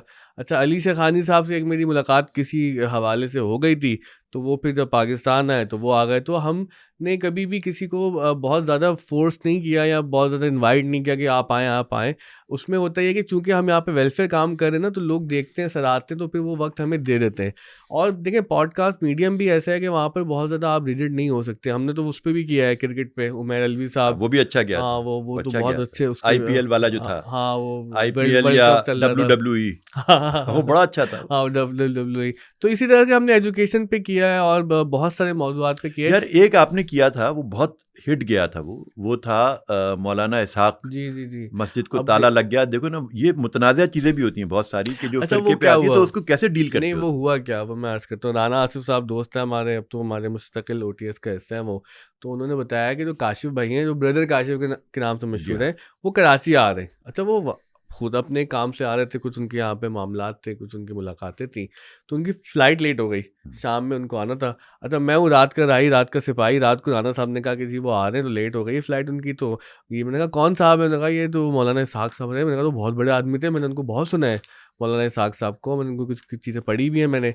तो मैंने कहा बिल्कुल चलते हैं, हाँ, उनको पिक करते हैं एयरपोर्ट से। अच्छा, जब हम एयरपोर्ट पे इनको पिक करने के लिए गए ना, तो वो इतनी अच्छी शख्सियत निकले आगे से ना। अच्छा, वो देखे ना मौलाना इसहाक, अब मौलाना जब हम सुनते हैं ना तो एक तासुर बन हाँ जाता है। हाँ। मेरे ज़हन में था कि कोई मौलाना साहब के आ रहे हैं जानशीन, तो मतलब मौलाना ही होंगे। जब उनसे मुलाकात हुई तो वो इतनी खुशगवार शख्सियत, और उनको मैंने ड्रॉप किया रास्ते में, बहुत अच्छी गुफ्तगू हुई। तो मैंने बस उनसे कहा कि सर आप ना कल खाना हमारे साथ खाएँगे, और मुझे बहुत अच्छा लगा आपसे मिल के। अच्छा, वो जाते नहीं है पॉडकास्टों वगैरह में, आप उनकी हाँ, प्रोफ़ाइल कभी देख लें, नहीं, वो कहीं कभी नहीं नहीं। जाते। मैंने तो उनको पहचाना ही तुम्हारी वो पॉडकास्ट देख उन्हीं के। वो अपना उनका यूट्यूब चैनल हाँ। है, फेसबुक चैनल है, उनका जो जुम्मे का खुतबा होता है ना, जो अपने इदारे से में वो जुम्मा पढ़ाते हैं, वहाँ से वो सब आता है। उनकी माशाल्लाह अच्छी फॉलोइंग है। लेकिन ये कि वो इस तरह के आदमी नहीं है कि पॉडकास्टों में बैठ के आके। तो जब उनसे मुलाकात हुई तो मतलब समझे ना, वो दोस्ती सी हो गई उनसे। फिर इतनी अच्छी गुफ्तगू की उन्होंने खाने पे। तो मैंने कहा यार आपने वो इतनी अच्छी बहुत 2 गुफ्तगू की लाख है, तक काफ़ी लंबी गई, वो बहुत आप अच्छी चली। इसको करवा देना। तो उन्होंने कहा यार वैसे तो मैं नहीं करवाता, लेकिन आप मुझे ज़रा भले आदमी लगे। ज़रा कुशादा दिल के, आप सूफ़ी आदमी हैं। हालाँकि हम देखें ना, हम सूफ़ी हैं, और वो टेक्निकली तो देखें अहले हदीस और वहाबी पस मंज़र के, और हाँ। वो मतलब ईस्ट एंड वेस्ट ही हो गया, साउथ एंड नॉर्थ हो गया। लेकिन मसला देखिए असल में हमने जावेद साहब से ही सीखा, और मेरे दादा हुज़ूर भी बिल्कुल इसी मिजाज के थे, और सूफिया हैं ये कि आदमी का अच्छा होना ज़रूरी है। भाई बेशक, इख्तिलाफ़ व इत्तिफ़ाक़ तो रहेगा, अल्लाह ताला ने दुनिया ऐसी ही बनाई है। तो वो उनकी बड़ी मेहरबानी कि उन्होंने बस मेरे कहने पे आ गए, और यकीन जाने जो गुफ्तगू उन्होंने मुझसे ऑफ कैमरा की ना, उसका 25% भी नहीं की अभी कैमरे पे। वो इंशाल्लाह हमारा इरादा है कि हम उनको दोबारा ज़हमत अच्छा। कलाम देंगे। अच्छा, ये तो नजम भाई बहुत अच्छी पॉडकास्ट का ज़िक्र किया कि इत्तेफाकिया तौर पे आपने पॉडकास्ट शुरू की, और एक ये ये भी इत्तेफ़ाक है ना माशाल्लाह काशिफ़ बहुत भाई, अच्छी, हाँ। और इत्तेफाक से ही वो हुई और बहुत बेहतर चली गई। कोई ऐसी पॉडकास्ट जिससे आपकी उम्मीदें तो बहुत थीं, लेकिन वो हुँ, उतनी नहीं चल सकी, या ड्यूरिंग दैट पॉडकास्ट आप वो चीज़ मैसेज जो देना चाह रहे थे हुँ। उस मेहमान से वो नहीं हो पाया, ये वो इसके ऊपर कोई बात वो करिए। गालिब का वो शेर ना, मुनहसिर मरने पे हो जिसकी उम्मीद, नाउमीदी उसकी देखा चाहिए। हम्म, अच्छा, मैं आपको बहुत सच्चाई से बताऊँ दिल से, मैं कोई एक्सपेक्टेशन लगाता नहीं हूँ। हम्म, इवन ये जब ये काशिफ भाई के साथ पॉडकास्ट हुई ना, तो हम जैसे ऑफ कैमरा ऑफ हुआ, डॉक्टर आमिर तोसीन साहब भी आए हुए थे दावत पे हमारी, शिगरी साहब भी आए हुए थे, और ये लोग शायद थे लड़के यहाँ पे। तो हमें ऐसे ही थे बस कि हाँ हो गई गुफ्तगू। अब हमें नहीं पता था कि ये 2 लाख व्यूज़ वाली पॉडकास्ट करके हाँ, हाँ, वो हम बहुत गुजर गए। हम बहुत नॉर्मल थे। अच्छा, अभी भी हमारी आदत ऐसी है, नॉर्मल रहते। 1-2 चीज़ें हुई हैं, मतलब एक साहब को मैंने एक मौजू पर दावत कलाम दी, और मैंने बड़ी तैयारी से उनको बुलाया, और वो जब बैठे तो उन्होंने बताया कि मैं फ़लाने इदारे से मुंसलिक हूँ, तो मैं तो बात ही नहीं कर सकता। अच्छा, अब ये उन्होंने मुझे उस वक़्त बताया जब कैमरा खुल रहा है और फ़ोकस सेट हो रहा है, और मैं उनकी बिसात बीत चुकी है। शक्ल ले रहा हूँ कि भाई अब क्या बात करेंगे हम। लेकिन ज़ाहिर है फिर हमने इधर-उधर की अलग टप गुफ्तगू करके टाइम निकाला। लेकिन मैं सच्ची बताऊँ कि कोई उम्मीद रखता नहीं हूँ, क्योंकि पता नहीं, जैसे एक हमारी पॉडकास्ट थी, वो मेरी एक बड़ी अच्छी दोस्त है उसके साथ की, वो वेस्ट की एजुकेशन के हवाले से ना, तो शुरू में वो चली नहीं। मतलब वो 1000-2000 व्यूज़ पे रुक गए। हमने कहा ठीक है भाई, इस पॉडकास्ट के अंदर इतना ही था मटेरियल, लोगों ने सुन लिया। फिर यूट्यूब के एल्गोरिथम बड़ी अजीब चीज़ हैं, बहुत अजीब हैं। वो बाद में I don't know for some reason हमने उसका वो टाइटल बदला, टाइटल बदलने से भी कभी-कभी फ़र्क पड़ता है और वो पिक हो गई एल्गोरिथम में और वो 1 लाख व्यूज़ क्रॉस कर गई। तो ये जो लोग पॉडकास्टिंग करते हैं या यूट्यूब हाँ, ये चलाते हैं ना, इम्पोर्टेंट बात तो है। ये इंपॉर्टेंट चीज़ है कि अगर आपको लगे ना कि एक पुश आया है और 1000-2000 व्यूज़ के बाद कोई चीज़ रुक गई है, तो ट्राई टू चेंज टाइटल। कभी-कभी होता है कि एसईओ या जो कीवर्ड्स होते हैं ना, जब आप बदलते हैं, वो दोबारा से उसको एक पॉडकास्ट को पुश मिलता है और हमने ऐसी कई वीडियोज़ में देखा कि जो कहीं रुक गई जाके ना किसी नंबर पे और हमने उसका टाइटल बदला, तो टाइटल बदलने से कभी चलती आती है और कभी होता है कि कोई फ़र्क नहीं पड़ता, वो खड़ी रहती है, वो आगे व्यूज़ नहीं बढ़ते। तो ये थोड़ा-सा अच्छा, ट्रिकी बिज़नेस है। बहुत आपने सही बात की। इस पूरी गुफ्तगू में अब तक आपने 2 दफ़ा अपने दादा का ज़िक्र किया, हुँ। रियाज़ुद्दीन सोहरवर्दी साहब का। उनके हवाले से थोड़ा-सा कुछ बताइए कि उन्होंने किस तरीके से मतलब बुनियादें रखी इस पूरे मामलात की, और फिर लेगेसी में आपके वालिद, चचा, ताया हाँ। और आपकी जनरेशन में, इस पे अगर कुछ गुफ्तगू करें? देखिए, सब कुछ ही दादा हुज़ूर का ही काम था यहाँ पे। वो जब यहाँ पे आए कराची तो वो अपने पीर साहब सैयद अबुल फैज़ कलंदर अली शाह साहब सुहरवर्दी रहमतुल्लाह अलैह के हुक्म पर आए थे। लाहौर में उनका मज़ार है, उनके पीर साहब का, जो कि हमारे दादा मुर्शिद हैं। तो उन्होंने यहाँ कराची उनको भेजा था। ये जो सरकारी कॉलोनी थी ये, तो यहाँ पर वो इमाम व ख़तीब फ़ाइज़ हुए। बड़ा मुश्किल वक़्त देखा दादा ने यहाँ पे, और चूँकि वो पीर साहब का हुक्म था तो इसलिए वो आ गए। और मतलब दादा ने कई लोगों को बताया और मैंने सुना कि जब यहाँ पर आए तो ज़ाहिर है इमाम की एक तनख्वाह मुकर्रर होती है, जिससे वो गुज़र बसर करता है। तो इस मस्जिद में, बगदादी मस्जिद में, तनख्वाह ही नहीं थी कोई इमाम की। तो हुँ। उन्होंने ख़त लिखा अबुल फैज़ अली शाह साहब को कि भाई कि यहाँ तो तनख्वाह नहीं मिलती मुझे। तो उनका जवाब आता है कि पीर साहब का कि भाई हमने आपको तनख्वाह लेने नहीं भेजा, काम करने भेजा है, काम वाह, करें। वाह! वाह, वाह! तो वो फिर दादा हुज़ूर जो है पढ़ाते थे। एक यहाँ पे पहले सिटी स्कूल होता था कराची में, इस्लामिया स्कूल में भी पढ़ाया उन्होंने, तो वहाँ पर वो पढ़ाते थे। फिर माशाल्लाह से, क्योंकि वो फ़ारसी की एक डिग्री होती थी, मुंशी फ़ाज़िल, मुझे बताया था जी हाँ, किसी ने, यही नाम है? जी तो मुंशी वो फ़ाज़िल। एमए की इक्विवेलेंट थी, इफ आई एम हाँ, नॉट रॉन्ग। तो वो दादा ने किया हुआ था। फ़ारसी अच्छी उनको दस्तरस थी, अरबी आती थी, अंग्रेज़ी जानते थे और पंजाबी में भी उन्होंने कलाम लिखा है शायरी का। तो 5 ज़बानों में उनकी शायरी है, तो ये ज़बानें आती थी, तो ज़बानें पढ़ाते भी थे वो। और वो स्कूल में भी जाके इस्लामियात के जो सब्जेक्ट थे वो पढ़ाते थे, तो वो उससे फिर उनका गुज़र-बसर हुआ।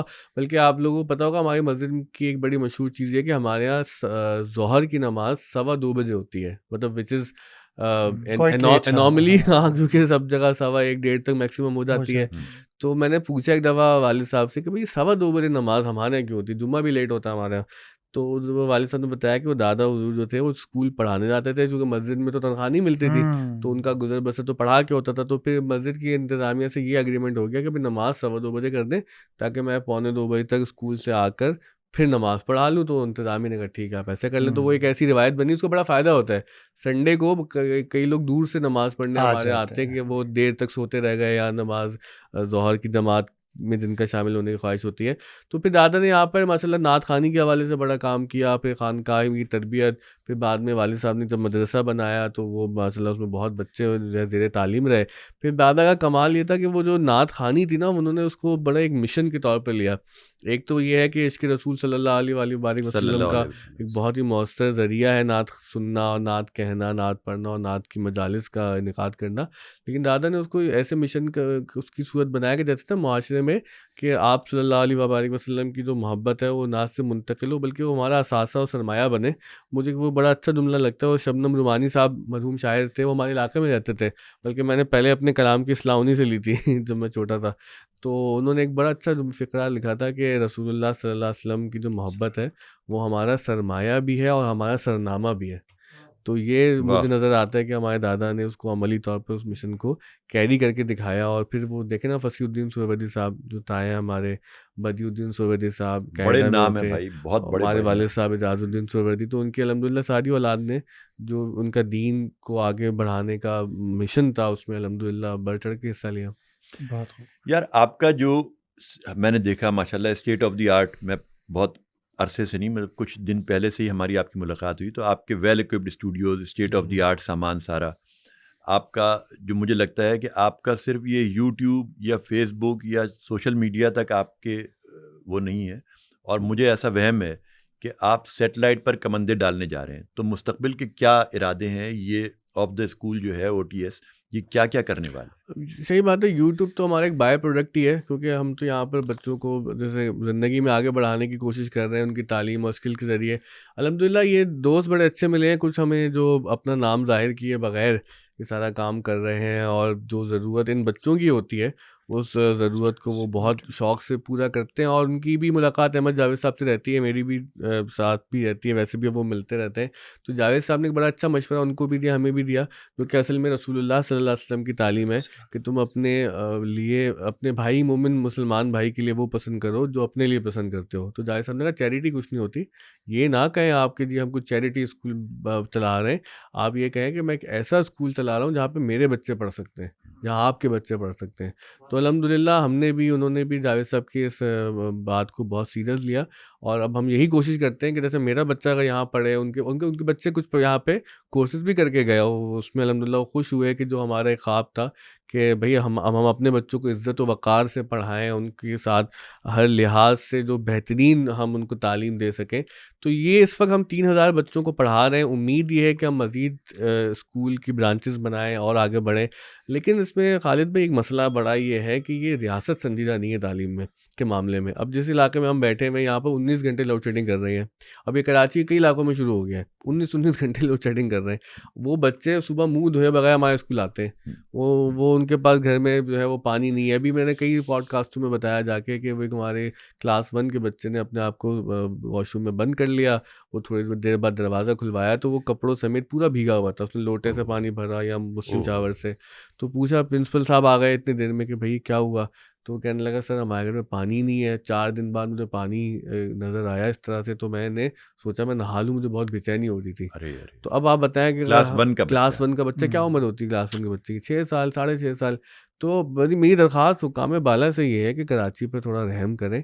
ठीक है, मसाइल दुनिया भर में करप्शन के भी होते हैं, नाअहली के भी होते हैं, लेकिन आप एक पूरी सोसाइटी को इस नहज तक पुश ना करें कि उनके सर्वाइवल के मसाइल बिल्कुल बना सही दें। बात, ये बिल्कुल सर्वाइवल सही के बात। मसाइल बना दें। लेकिन बहरहाल ये सब तो चलता ही रहता है। हमारी ख्वाहिश इंशाल्लाह ये है कि हम 2 चीज़ें करेंगे इंशाल्लाह, मज़ीद क्लासेस ऐड करेंगे, मज़ीद ब्रांचेस बनाएंगे, इंशाल्लाह लोग इसमें आएंगे, हेल्प करेंगे हमारी।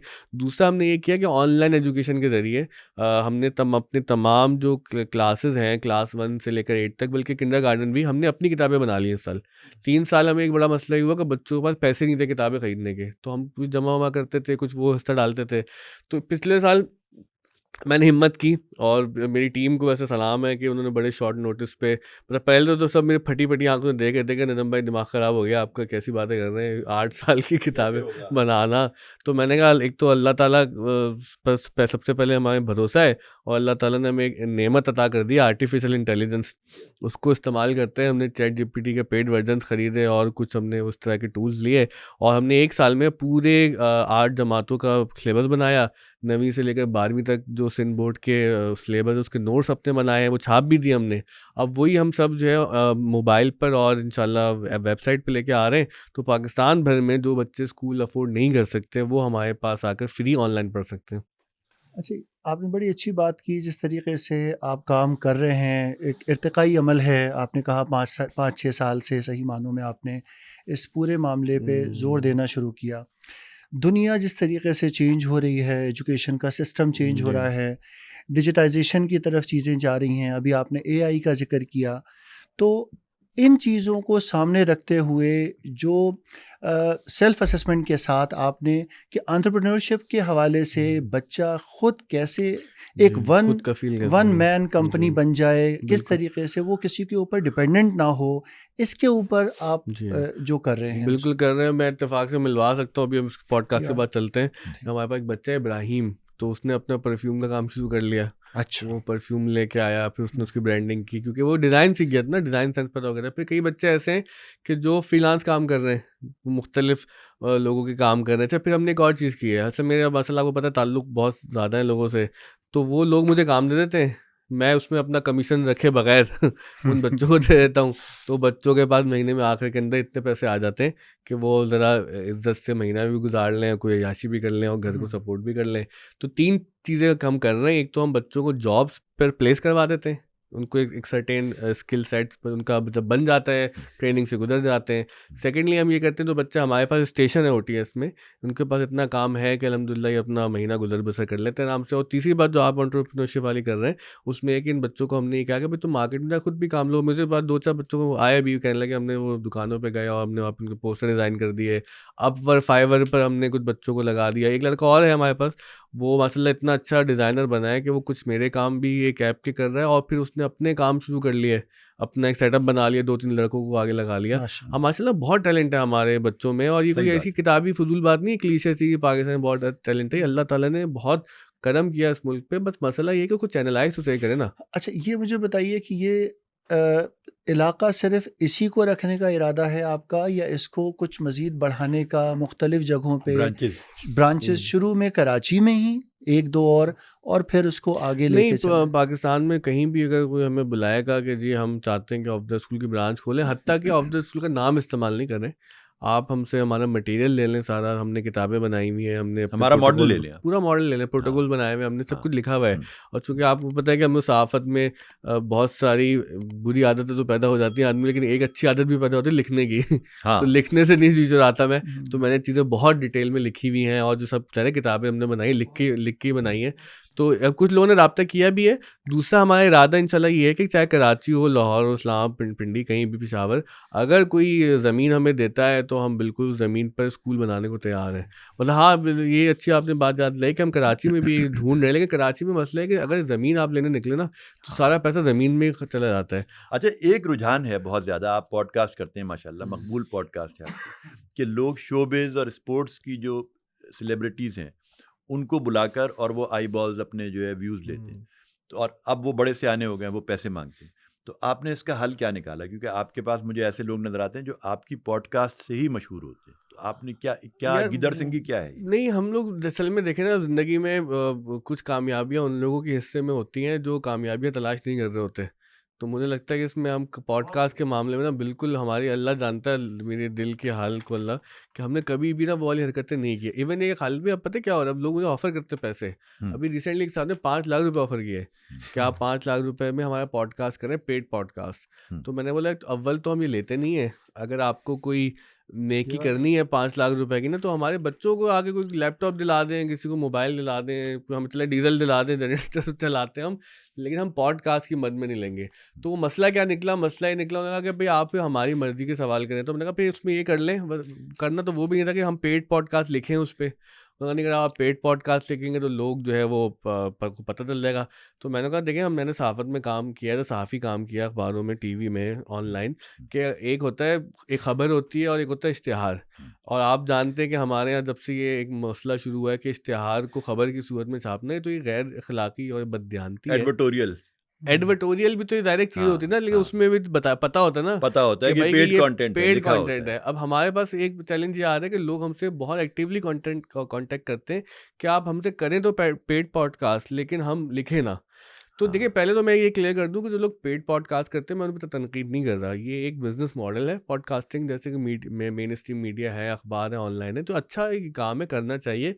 हम इसलिए नहीं करते क्योंकि हम तालीम के काम में हैं और मेरे पास अपने इतने काम है। अगर ये भी हमें शुरू कर लें लेकिन पेड उसके भी पॉडकास्टिंग जो का, है नजम तो क्रेडिबिलिटी खराब होगी कुछ हमारी। एथिक्स हैं। अब जी, ये बताइए कि हम, क्योंकि यूट्यूब से ही पॉडकास्ट मुंसलिक है, मेन स्ट्रीम मीडिया हल्के हल्के ख़त्म होते होते, एक बहुत, जैसे मिसाल के तौर पे कामरान खान साहब हैं, मेन स्ट्रीम मीडिया से चले हाँ, गए वो नुक्ता पे और आ गए, नुक्ता पे आ गए, और अच्छा उन्होंने काम कर रहे हैं वो। बहुत अच्छे तरीके से उसको चला लिया, एक अच्छी टीम बनी, नुक्ता इंटरनेशनल वाले बड़ा लेवल अच्छा का काम कर काम रहे हैं, मेरे नुक्ता बड़े बड़ा अच्छा नुक्ता है, कर रही है। दोस्त रफ्तार हैं, भी बड़ा अच्छा जा रहा है। रफ्तार वाले से। अच्छा, इसको आगे लेके हम चलें कि आज का एक यंग लड़का, बहुत नए लोग, उनके जहन में ये है कि मैंने यूट्यूब चैनल खोला, उसको चलाऊंगा, डॉलर बरसने लगेंगे, वाह, इसमें कितनी सदाकत है? हाँ, बहुत जबरदस्त मुबशिर भाई, बात ये तो मेरे ये दिल में भी ये सवाल था, ये आपने पूछ लिया। मैंने ये जाना कि गोया ये भी मैंने मेरे ये दिल में जाना कि है। गोया ये भी मेरे दिल में था। लेकिन उसमें डॉलर बरसते तो हैं, लेकिन यहाँ पर पाकिस्तान का एक मसला ये है कि पाकिस्तान के तो क्लिक पर व्यू रेट है ना, वो बहुत कम है, बहुत कम है। मतलब आप मिलियंस में जाते हैं तब आपका कोई 1-2 लाख रुपए वाला सीन बनता है। ये बड़ा अनफॉर्चुनेट है क्योंकि यूट्यूब का मॉडल ये है कि वो जिस मार्केट से एडवर्टाइजमेंट की मद में जितना पैसा जमा कर लेते हैं ना, वो फिर उसी को डिवाइड करते हैं। मसलन कि ऑस्ट्रेलिया का जो क्लिक रेट है बहुत ज़्यादा है, हम्म यूएस का ज़्यादा है, यूके का ज़्यादा है। तो उसको कमाने का ज़रिया ये होता है कि आप अगर पाकिस्तान से बैठे कंटेंट बना रहे हैं ना, तो फिर आप ओवरसीज़ पाकिस्तानियों को टारगेट करें। तो हुँ, क्या होगा, अगर आपका कंटेंट वेस्ट में देखा जा रहा है जहाँ पर आपका रेट ज़्यादा है पर व्यू, तो आपके पैसे अच्छे बन जाएँगे। जैसे हम लोग काम कर रहे हैं, अब हमारे पास वो बहुत मिलियंस में व्यूज़ आ तो जाते हैं, लेकिन वो पैसे नहीं बनते उस वजह से, क्योंकि पैसे जो पाकिस्तान में है ना पॉडकास्टिंग में या इन्फ्लुएंसर के, वो है ब्रांड प्लेसमेंट से। कि आप हुँ। किसी का जो है वो मतलब चश्मा बेचें, किसी का जो है कुछ कुर्ता बेचें वगैरह, उसमें ये है कि कंपनीज़ बड़े अच्छे पैसे देती हैं, तो it's a very good thing. लेकिन एक गुज़ारिश मैं ज़रूर करूँगा, जो लोग भी यूट्यूब पे काम कर रहे हैं ना, कि थोड़ा एथिक्स को समझें, अच्छा। कि जो जर्नलिस्टिक एथिक्स हैं या जो न्यू मीडिया के एथिक्स हैं या पॉडकास्ट के एथिक्स हैं, बिल्कुल ही अन्नेवार पागल ना हो हाँ, जाएँ। हाँ, लेकिन बिल्कुल यार बड़ी हाँ। पता है उसमें एक मायूस-कुन बात ये है कि नजम भाई जितना जहालत का कंटेंट है, जितना जो है वो बिलो द बेल्ट कंटेंट है, ऐसे ही, वो ज़्यादा देखा जा रहा है और ऐसे ही। जो अच्छा, ये दुनिया भर में रिसर्च हो गया। बेस्ड चीज़ें हैं, वो नहीं देखी जा वो रही। पता है कोई आदमी सर पे तरबूज तोड़ रहा है, लोग देख रहे हैं, मैंने कहा हाँ, क्यों देख रहे हाँ, हो भाई? हाँ, वो तो अपने ये कि ऊपर फिर वो लोग वो बददिल होते हैं कि जो ज़बान अच्छा निकाल के काम करना दिखा चाह रहा है, रहे हैं कोई या दूध बकौल फेंक रहा है तुम्हारे अपना। कि वो अच्छी ज़बान यूज़ करना वो चाह रहे हैं, तो वो नहीं, उनको ये तो देखिए हौसला शिकनी होती है। हौसला शिकनी तो तो हम होगी। तो भाई ये चाह रहे हैं कि किसी दिन आपकी भी एक ऐसी वीडियो आए कि जी ये मेरी वीगो है और हुँ, ये जो है मेरी कीमती प्रॉपर्टी है और हाँ। पहले जो है मैं एक फटफटी पे होता था, आज ये मैंने इतनी बड़ी गाड़ी खरीद ली। तो आपको कितना धन बरसा। तो इतने पैसे बन जाते हैं कि हम कभी बच्चों के लिए टेबल टेनिस ले लेते हैं, ये जो हमारे स्टूडियो में, स्कूल में। हाँ, कभी अब इनको जो है वो बिरयानी बनवा के खिला देते हैं, मतलब जो भी पैसे आते हैं ना, ये तो वो हम यहीं पे ही इन्हीं बच्चों पे ही खर्च कर देते हैं, और वो बहुत थोड़े ही होते हैं, क्योंकि अनफॉर्चुनेटली पाकिस्तान का जो रेट है वो कम है। या तो फिर ये कि आप वो बहुत ज़्यादा अजीब व गरीब कंटेंट बने, जैसे आजकल फैमिली व्लॉगिंग का मसला चल रहा है। हाँ, अब उसके अंदर अखलाकी कबाहतें भी हैं, शरई कबाहतें भी हैं, कुछ हैं। तो अच्छा, कुछ शरई लेकिन बहुत कबाहतें, चल रहे हैं वो। हाँ, चल रहे लोग अब मतलब अपनी बीवी बच्चों के साथ, अच्छा हाँ, चले, हाँ। अल्लाह उनको भी खुश रखे, लेकिन उनको भी देखना चाहिए कि यार कोई लिमिट होती है। यार आप मैं देख रहा था, मेरे बच्चे ने एक वीलॉग देख रहा था, मैंने कहा तुम क्या देखते हो? तो मैंने चेक किया तो एक कमरे के अंदर, वो इंडियन था कोई, एक कमरे के अंदर एक कोई परिंदा आ गया और वो माँ, बेटा, बेटी और बाप, वो चारों मिलके उसको कमरे से निकाल रहे हैं और हाँ। बच्चा उसको देख रहा है कि वो निकले, पंखे से ना टकरा जाए, भाई पंखा ये बंद करो। नुकसान पता है बच्चों का तो क्या हो वो रहा है? ये ये कंटेंट है। बच्चों का दिमाग ना पैसिव हो रहा है। अब जैसे मैंने देखा कुछ बच्चों को कि वो वीडियो देख रहे हैं यूट्यूब पे, कि कुछ लोग गेम खेल रहे हैं और वो उनको गेम खेलते हुए देख रहे हैं। हम्म, मैंने कहा भाई तुम लोग खेल लो। सही तुम बात। मतलब एक आदमी को, जिसको तुम जानते नहीं हो, उसको गेम खेलते हुए देख रहे हो, तो कम से कम अगर तुम गेम खेलोगे, जॉयस्टिक पकड़ोगे, तो तुम्हारे हाथ वाथ हिलेंगे, कुछ हाँ, दिमाग लगेगा कि यहाँ से निकलना है, ये करना कोई है, कोई फिज़िकल एक्टिविटी टास्क तो होता है, होगी, मिशन हाँ। होता है गेम्स में। मतलब हम तो जब छोटे थे ना, हमें डांट पड़ती थी, तुम क्रिकेट क्यों नहीं खेल रहे, और भाग दौड़ क्यों नहीं कर रहे, फुटबॉल क्यों नहीं खेल रहे, हुँ, सेगा क्यों खेल रहे हो, अटारी क्यों खेल रहे हो। अब तो हम वहां तक आ गए कि भाई तुम सेगा तो खेल लो। तुम ये हाँ, क्या कर रहे हो, कोई यूट्यूब पे एक आदमी को सेगा खेलते हुए देख रहे हो। तो ये बिल्कुल। बड़ा वो कुछ चीज़ों का ना, हमें भी वैसे वो शरई कवातों में मसला रहता है। हमने डायरेक्ट पहले ख़वातीन के साथ बिल्कुल पॉडकास्ट नहीं किया। तो मेरे कुछ दोस्त हैं, उन्होंने वो कहा, यार तुम लोग बहुत ही मिसोजिनिस्टिक किस्म के लोग हो, और तुम लोगों हम्म, ने ख़वातीन को जो है ज़िंदगी में शामिल नहीं किया। हम्म, मैंने कहा नहीं नहीं, हम्म। हमारे यहाँ फीमेल टीचर्स पढ़ाती हैं। नहीं नहीं, तुम लोग मौलवी लोग हो तो पॉडकास्ट में नहीं आते। तो फिर आपने अच्छा, किया वो जो एक कर लिया सक्सेस 4-5, स्टोरी, उसके एक सक्सेस बाद स्टोरी भी आपने की हाँ, थी ना वो वो खातून 4-5 की। कर लिया, वो मुसीबत पड़ गई फिर मेरे लिए। तो फिर हमारे जो हम्म, दूसरे वाले दोस्त थे, उन्होंने कहा यार ये आप हम्म। क्या हरकतें कर रहे हैं। तो मतलब यहाँ पे अच्छा, पाकिस्तान अजीब दोराहे पे है हाँ, कि आप मतलब कोई रोशन ख्यालों के साथ बैठे हैं तो वो आपको फरसूदा होने का इल्ज़ाम लगा देते हैं। हाँ। आप ज़रा तो मज़हबी लोगों के साथ बैठे तो वो कहते हैं तुम लोग तो रोशन ख्याल। अब समझ ही नहीं आता कि हम हैं क्या? क्या करें? अच्छा ये मुझे बताइए यूट्यूब के हवाले से ही हम आगे चले, फिर मैं नई जनरेशन के हवाले से बात करूँगा कि आपने अभी ज़िक्र किया एल्गोरिथम का, सिर्फ़ एक हुँ, टाइटल चेंज करने से फ़र्क पड़ गया, थंबनेल चेंज करने से जी, कुछ फ़र्क फ़र्क पड़ गया, पड़ता है। पॉपुलर ट्रेंड्स क्या हैं? इसके हवाले से आप किन चीज़ों को ज़्यादा मद्देनज़र रखते हैं कि इन चीज़ों का ज़्यादा ख़ास ख़्याल रखा अच्छा, जाए? अब और लोग क्या जी। करें बाकी? बहुत अच्छी बाकी बात है। लोग हमने क्या जैसे ना करें? 5 चैनल बना लिए अपने स्कूल के। एक तो हुँ, ऑफ द स्कूल हमारा मेन चैनल, हुँ, हुँ, इस पे तो हम बहुत ही डाइवर्स कंटेंट कर रहे हैं। एक हमारा है OTS AdSense, education AdSense sense. ठीक वो है। हमने लिटरेचर, फ़लसफ़ा, तरह जो गाढ़े फ़लसफ़ियाना इल्मी मज़ामीन है उनके लिए रखा है। फिर हमने एक बनाया एड न्यूज़, ये ओटीएस एडसेंस है, ओटीएस एड न्यूज़।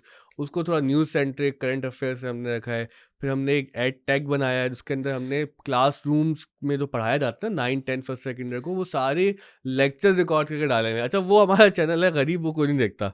मतलब अच्छा। आप लोग देख लेगा जाके उस पे जो है ना हम इतनी तो सबसे आप जरा बताएं ना उसकी क्या उसका लाइन नाम है है? OTS edtech. जी मैंने अर्ज किया ना, अच्छा। ओटीएस एडसेंस है जिसपे फलसफियाना और ये अच्छा, इल्मी वो मज़ामीन है। टेक्नोलॉजी को लेके आप चल नहीं रहे हैं। हाँ, एक तो टेक्नोलॉजी और एजु दूसरा ये कि जो बच्चों यानी वो पीटीवी होम है।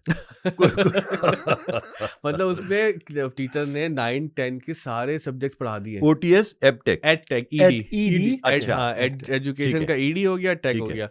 भाई अब मुझे देखे ना अब भाई कितना, मेरे ख्याल में वो ज्यादा जरूरी है देखना। भाई वही तो हाँ, असल में वही तो हाँ, जरूरी था, वही हाँ। हम पढ़ाने हम्म, निकले थे, वो कोई पढ़ नहीं रहा, हाँ। हमारे पॉडकास्ट देखे जा रहे हैं। हम्म, अब आप बताएं कराची में कोचिंग सेंटर कितने महंगे हैं, बिल्कुल। और 5-5 10-10 हज़ार रुपए की जो है पर सब्जेक्ट जी क्लासेस ले। हाँ। हम तो यहाँ पे डायरेक्ट वेलफेयर में पढ़ा रहे हैं। वो सारे लेक्चर जो आप किसी भी अच्छे कोचिंग में जाके बहुत पैसे दे के लेंगे, तो आप लें, वो सब हमने टेक्नोलॉजी की मदद से राइम्स के साथ, वीडियोस के साथ सब बना के डाल दिया है, और टीचर ने पूरा पूरा पढ़ा दिया है। मतलब अगर आप 9वीं 10वीं 11वीं 12वीं में है, 9वीं 10वीं का तो हमारा कंटेंट आ गया है, तो वो आप घर बैठे पढ़ सकते हैं, रीइंफोर्स कर सकते हैं। मसलन आपने मतलब ऑनलाइन ट्यूशन सेंटर है एक हाँ तरह से। ऑनलाइन ट्यूशन सेंटर है, आपको फिजिक्स का चैप्टर नंबर 9 समझ नहीं आया कोचिंग में, स्कूल में, वो आप पढ़ लें, लेकिन वो बच्चे नहीं पढ़ते। मतलब ये आपको पता है पाकिस्तान के अंदर एडटेक पे इतना काम हुआ, बहुत अच्छा अच्छा काम हुआ। नून वाले आए, वलीम वाले आए, और मकसद वाले आए, और 2-4 और वो नाम पता होंगे। मुझे उन लोगों से बड़ी हमदर्दी है कि उन लोगों ने पाकिस्तान जैसे मुल्क में तालीम का काम किया, लेकिन लोगों ने रिस्पॉन्स नहीं दिया। ये बहुत अफसोसनाक है। बायजूस गो के वहाँ पे इंडिया में वो भी पिट गया, लेकिन बायजूस में ज़्यादा लोगों ने पढ़ा, और इंडिया में और भी इस तरह के अटैक्स हैं तो हमसे ज़्यादा कामयाब है। तो ये पाकिस्तानियों के लिए बड़ी अजीब बात है। मैं लंदन में था, आपको छोटी सी बात बताऊँ, वो जोन 9 बहुत ही ना उनका अमीर एक जोन है, वहाँ पे बड़े बड़े घर हैं। हालांकि लंदन में घर छोटे होते हैं, और छोटे छोटे घरों में लोग खुशी होते हैं, हमारे तरह के घर तो नहीं होते वहाँ पे। तो वहाँ पे मेरे एक जानने वाले हैं, हुसैन भाई, बहुत अच्छा आदमी ने बड़ा बड़ा ख्याल किया। तो उन्होंने मुझे दिखाते थे कि यार ये जो है ना वो इतना बिलियनर है, ये तुर्की का एक आर्म सेलर है, ये यूएई के जो है वो बादशाह का पता नहीं किसका घर है, इस लेवल के लोग ना। तो वहाँ पे मैं देखता था खातून आती थी, और वो अपने कपड़े खुद लेके आ रही हैं, और बिल्कुल खुद नॉर्मल लोगों की तरह काम कर रही हैं। तो उन्होंने मुझे बताया कि वहाँ पर इंडियन एक फैमिली शिफ्ट हो गई, तो वो सेंट्रल लंदन में रहते थे, वो मियाँ बीवी का दोनों की जॉब भी सेंट्रल लंदन में। तो उन्होंने पूछा, हुसैन भाई ने, उनकी शॉप थी वहाँ पे, कि भाई आप यहाँ क्यों आ गए सेंट्रल लंदन छोड़ के? तो कहने लगे असल में मेरी बीवी प्रेग्नेंट हो गई है, और इस जोन में बहुत अच्छा ग्रामर स्कूल है, अगर हमारा बच्चा यहाँ पैदा होगा तो उसको यहाँ पर दाखिला बड़ी आसानी से मिल जाएगा। तो वो कहने लगे यार ये देखो कि ये आदमी, ये औरत, जो बच्चा अभी उनके हमल में है उसके लिए प्लान कर रहा है, सोच रहे हैं। और हमारे पाकिस्तानियों ने टैक्सियाँ चला चला के ज़िंदगी गुजार ली, किराए पे घर दे दिए, मतलब पता नहीं अल्लम गल्लम जो काम पैसे कमाने के लिए कर सकते थे किए, लेकिन जब तक इंग्लैंड में पीएचडी फ्री था उस वक्त भी पीएचडी नहीं करके दिया ज़्यादा लोगों ने। तो ये एक बहुत ना कौम के मेंटालिटी का फ़र्क होता है कि हमारे यहाँ ये है कि आप स्किल और तालीम से दूर रहकर बस जुगाड़ से जहाँ जहाँ पैसे बना सकते थे, बन सकते थे, वो ज़ाहिर है फिर वो पूरी कौम ही जुगाड़ बन गई अभी एक। अच्छा यार नजम, आप माशाल्लाह जो ये आपका चैनल है ओटीएस, तो ये बहुत पॉपुलर चैनल है, इसके सब्सक्राइबर्स जो हैं वो हज़ारों में हैं, तकरीबन 80,000 हो गए 80,000 हमारे हो गए यूट्यूब हैं, पे, और और आपने बाकी भी इतने ही हैं 2 साल प्लेटफॉर्म में में। काफ़ी तरक्की की है। टिकटॉक पे भी बहुत हमारे 85 के करीब अच्छा, हैं, ऐसे बड़ी ही तेज़ी हैं। से बहुत अच्छी आपने वो मतलब तरक्की की इसमें। तो मुझे ये बताओ कि बहुत से ऐसे लोग होते हैं जिनके पास बड़ा अच्छा कंटेंट होता है, लेकिन वो अपने चैनल पे वो नहीं चला पाते। तो एक आ गए हैं कुछ लोग जो, मैं तो उन्हें नौसरबाज कहता हूँ कि जी हम आपका चैनल मैनेज कर देंगे, और उसके बाद जो है आपके इतने व्यूज़ हो जाएंगे, इतने पैसे आएंगे, इतने सब्सक्राइबर होंगे, तो उस बहाने से वो पैसे ले लेते हैं। तो उसका थोड़ा सा आप गाइड करें हमारे देखने वालों को भी कि सोशल उनसे मीडिया बचत कैसे है, मैनेजर्स। और अपना यूट्यूब चैनल जो खोल रहा है तो वो किस तरह से उसको प्रमोट करे। देखिए सोशल मीडिया मैनेजर्स हैं, कुछ तो वाकई में अच्छा काम कर भी रहे हैं, कंपनीज चला रहे हैं या फ्रीलांस कर रहे हैं और अच्छा कर लेते हैं, लेकिन इसमें ना वही बात है, 2 नंबरी बहुत है। अच्छा इसमें ख़तरा होता है, मैं आपकी ऑडियंस को एक बात ज़रा समझाऊं कि जैसे आपने कोई सोशल मीडिया मैनेजर रखा ना, तो वो अगर ये करे ना कि किसी थर्ड पार्टी वेबसाइट से जाके व्यूज़ खरीद ले आपके लिए जी हाँ, और अपनी परफॉर्मेंस दिखाने के लिए, तो आपके चैनल की ऑर्गेनिक रीच और ख़राब हो जाएगी। ठीक है। मतलब वो यूट्यूब समझ जाता है, यूट्यूब के जो एल्गोरिथम है बड़े स्मार्ट है कि इन्होंने यहीं से व्यूज़ खरीदे हैं, ये किया वो किया है, सब्सक्राइब फेक सब्सक्राइबर खरीदे हैं। दाई से क्या पेट छुपाएंगे आप? हाँ सीधी सी बात है ना, उसको कितना उल्लू बना सकते हैं। सही बात है। तो वो नुकसानदेह होता है, वो आपको 2-4 वीडियोज़ में तो दिखा देते हैं कि देखें सर हमने क्या काम किया है, लेकिन वो लॉन्ग टर्म में नुकसानदेह। अब देखिए इतनी चीज़ें मुश्किल नहीं है, अगर आप 2-3 महीने संजीदा होकर यूट्यूब से ही यूट्यूब सीख लें ना, तो आपको बहुत सारे मसाइल समझ आ जाते हैं। थंबनेल्स बुरे ना बनाया करें, थंबनेल्स में मतलब क्लिक बेटिंग भी ना करें, लेकिन ये ना डिज़ाइन अच्छा हो उसका, फिर दूसरी बात ये है कि जो टाइटल है वीडियो के वो थोड़े रेलेवेंट भी हो, लेकिन ये देख लें कि भाई कौन से कीवर्ड्स चल रहे हैं। अच्छा एसईओ के हवाले से भी अब ज़रा पहले ये था कि वो अलग एक पूरी साइंस थी, लेकिन वो अब कुछ उसके अंदर भी चीज़ें बदल गई हैं। एक बड़ा मसला है सोशल मीडिया का ये है कि चीज़ें बदलती भी ना बहुत तेज़ी से हैं। मतलब पहले हमें ये समझाया किसी ने कि जी आप अपनी फ्रीक्वेंसी सेट करें, टाइम सेट करें वीडियोज़ का, तो हमें लगता था इसका फ़ायदा भी हो रहा है। लेकिन फिर मुझे किसी ने बताया जब एल्गोरिथम बदल गया है, अब वो नहीं रहा कि आप रात 9 बजे ही वीडियो डाल लें तो रात 9 बजे डालें, बस आप कंटेंट अच्छा। बनाते रहें और डालते रहें। हाँ, तो मतलब जितना ज़्यादा आप कंटेंट अच्छा बनाएँगे उतने ज़्यादा व्यूज़ आने के चांस है। पहले ये होता था कि आपने एक वीडियो डाली, अगर उसके बाद 1 घंटे में एक और वीडियो डाल ली, तो हमारे ज़हन में होता था कि पिछली वीडियो गिर जाएगी क्योंकि अब अगली वीडियो आ गई है। अब ऐसा नहीं है। अब वो पिछली वीडियो हम देखते हैं ज़्यादा चल रही है, अगली वीडियो जो है वो नहीं चल रही, तो सब कुछ हो रहा होता है।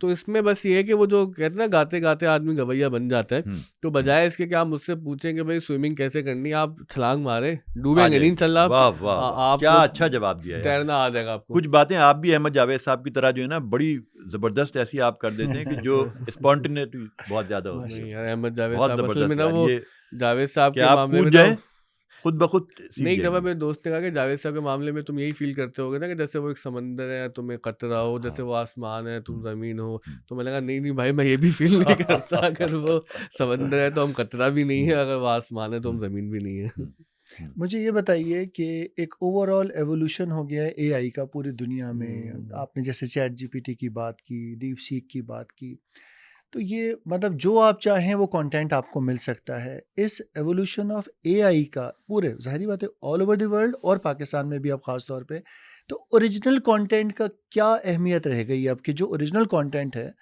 उसके मुकाबले में उस एआई कंटेंट की क्या अब अहमियत रह ओरिजिनल गई? कंटेंट कैसे सर्वाइव करेगा ये कैसे बिल्कुल सर्वाइव करेगा?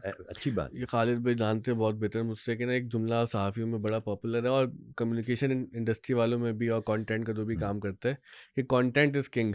हुँ। एआई अभी कुछ भी कर ले, लेकिन ये जो ओरिजिनलिटी है ना वो अब है अभी तक इंसान की बरकरार, क्योंकि देखिए अब सब लोग ही कैप्शन चैट जीपीटी छाप छाप के बना रहे होते हैं, हमारे यहाँ भी वही बना रहे होते हैं।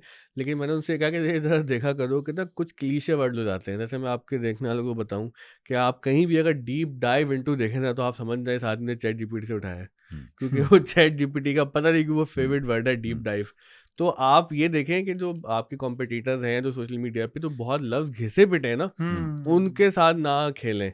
थोड़ी-सी ओरिजिनैलिटी बरकरार रखें, लेकिन ये ओरिजिनैलिटी वो बरकरार रख सकता है कि जिसको ना पता हो कि अच्छी ज़ुबान क्या है, जिसको पता हो क्रिएटिविटी क्या होती है।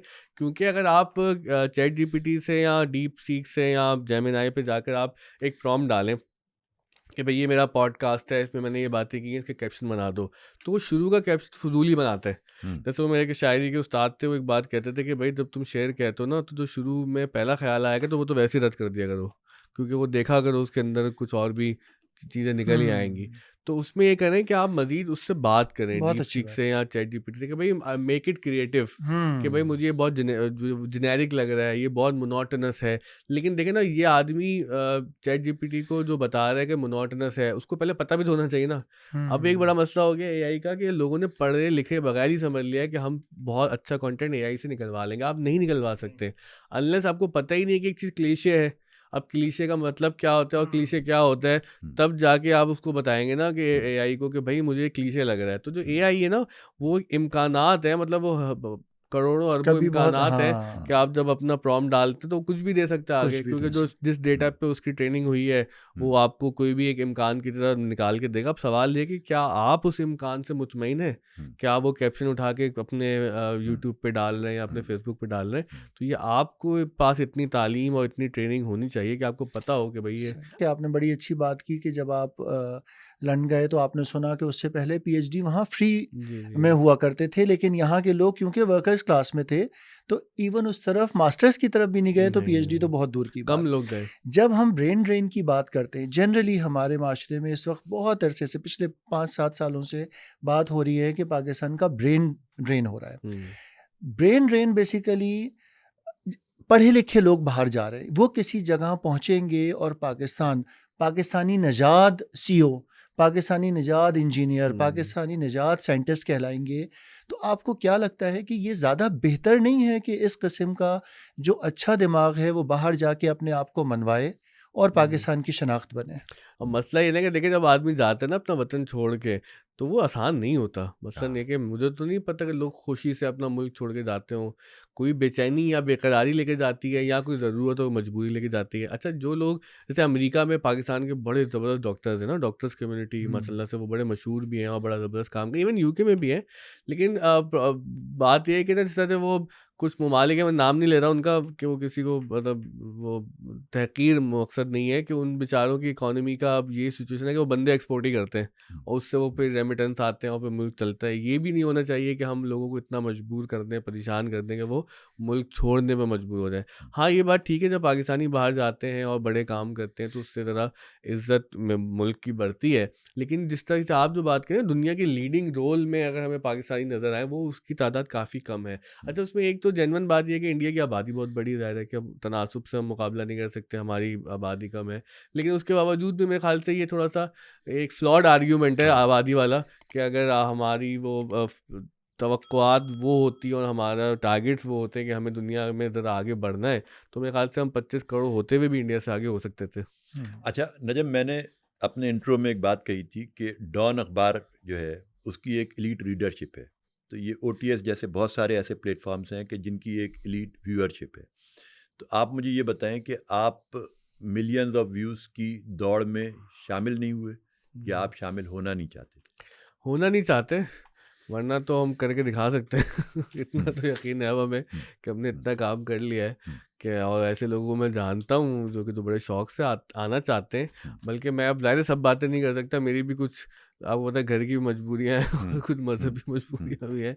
कुछ लोगों ने ऐसे कांटेक्ट किया हमसे कि अगर हमको बुलाते तो बहुत व्यूज़ आते, लेकिन कुछ कबाहतों की वजह से नहीं लेकिन बुला इसमें सके। कोई शक नहीं है कि आपने एक बहुत ज़बरदस्त मिशन को आप लेके आगे चल रहे हैं और उसको इतनी मकबूलियत मिल गई है कि जो एक दफ़ा उसको देखता है तो वो उसको शेयर करने पे मजबूर होता असल में हमारे कमाल पॉडकास्ट में गेस्ट का होता है। है। जी हाँ, बिल्कुल। बहुत बड़ा कि भाई देखिए लेकिन ना, यार नजम, बड़े मुश्किल गेस्ट होते हैं, उसको जो है ना वो आप पब्लिक को मनवाना, उनके दिल में बिठा देना, तो वो बड़ा मुश्किल काम था। आपने ये क्रेडिट मैं आपको देता हूँ। बस मैं हम तो बस ये कि थोड़ी सच्चाई के साथ बैठते हैं। एक चीज़ मैंने जो सीखी ना कि मतलब बहुत प्रिटेंड नहीं करना चाहिए, प्रिटेंशियस नहीं होना चाहिए। मतलब पॉडकास्ट में वो लोग आए कि जिनको ज़रा अपनी इमेज का ख्याल कम हो कि फिर अगर आप तीनों की जो टीम है 3-4 लोगों की, तो हाँ, आप लोग बड़ा एक किरदार ये अदा करते हैं कि आप बहुत ही जो है ना शरारती क्वेश्चन करते हैं और खुद तो आप रिपोर्टर का लिबादा ओढ़ के साइड पे हो जाते हैं। अल्लाह वो जो से। जवाब दे रहा होता है ना, वो फिर तनाज़ात का भी शिकार होता है, वो जो है वो जवाब भी दे रहा होता है लोगों को। तो आपका अच्छा है ये किरदार है, बस थोड़ा-सा ये कि जैसे बहुत हम शानदार हम है। वो हँसी मज़ाक लाइट है, असल में ना नहीं नहीं, वो होना ही चाहिए, हमने ना वो होना ही बहुत ऐसा संजीदगी चाहिए। देखी है हमारे जावेद साहब ने एक बड़ी कमाल बात देखी है हमें जावेद साहब ना,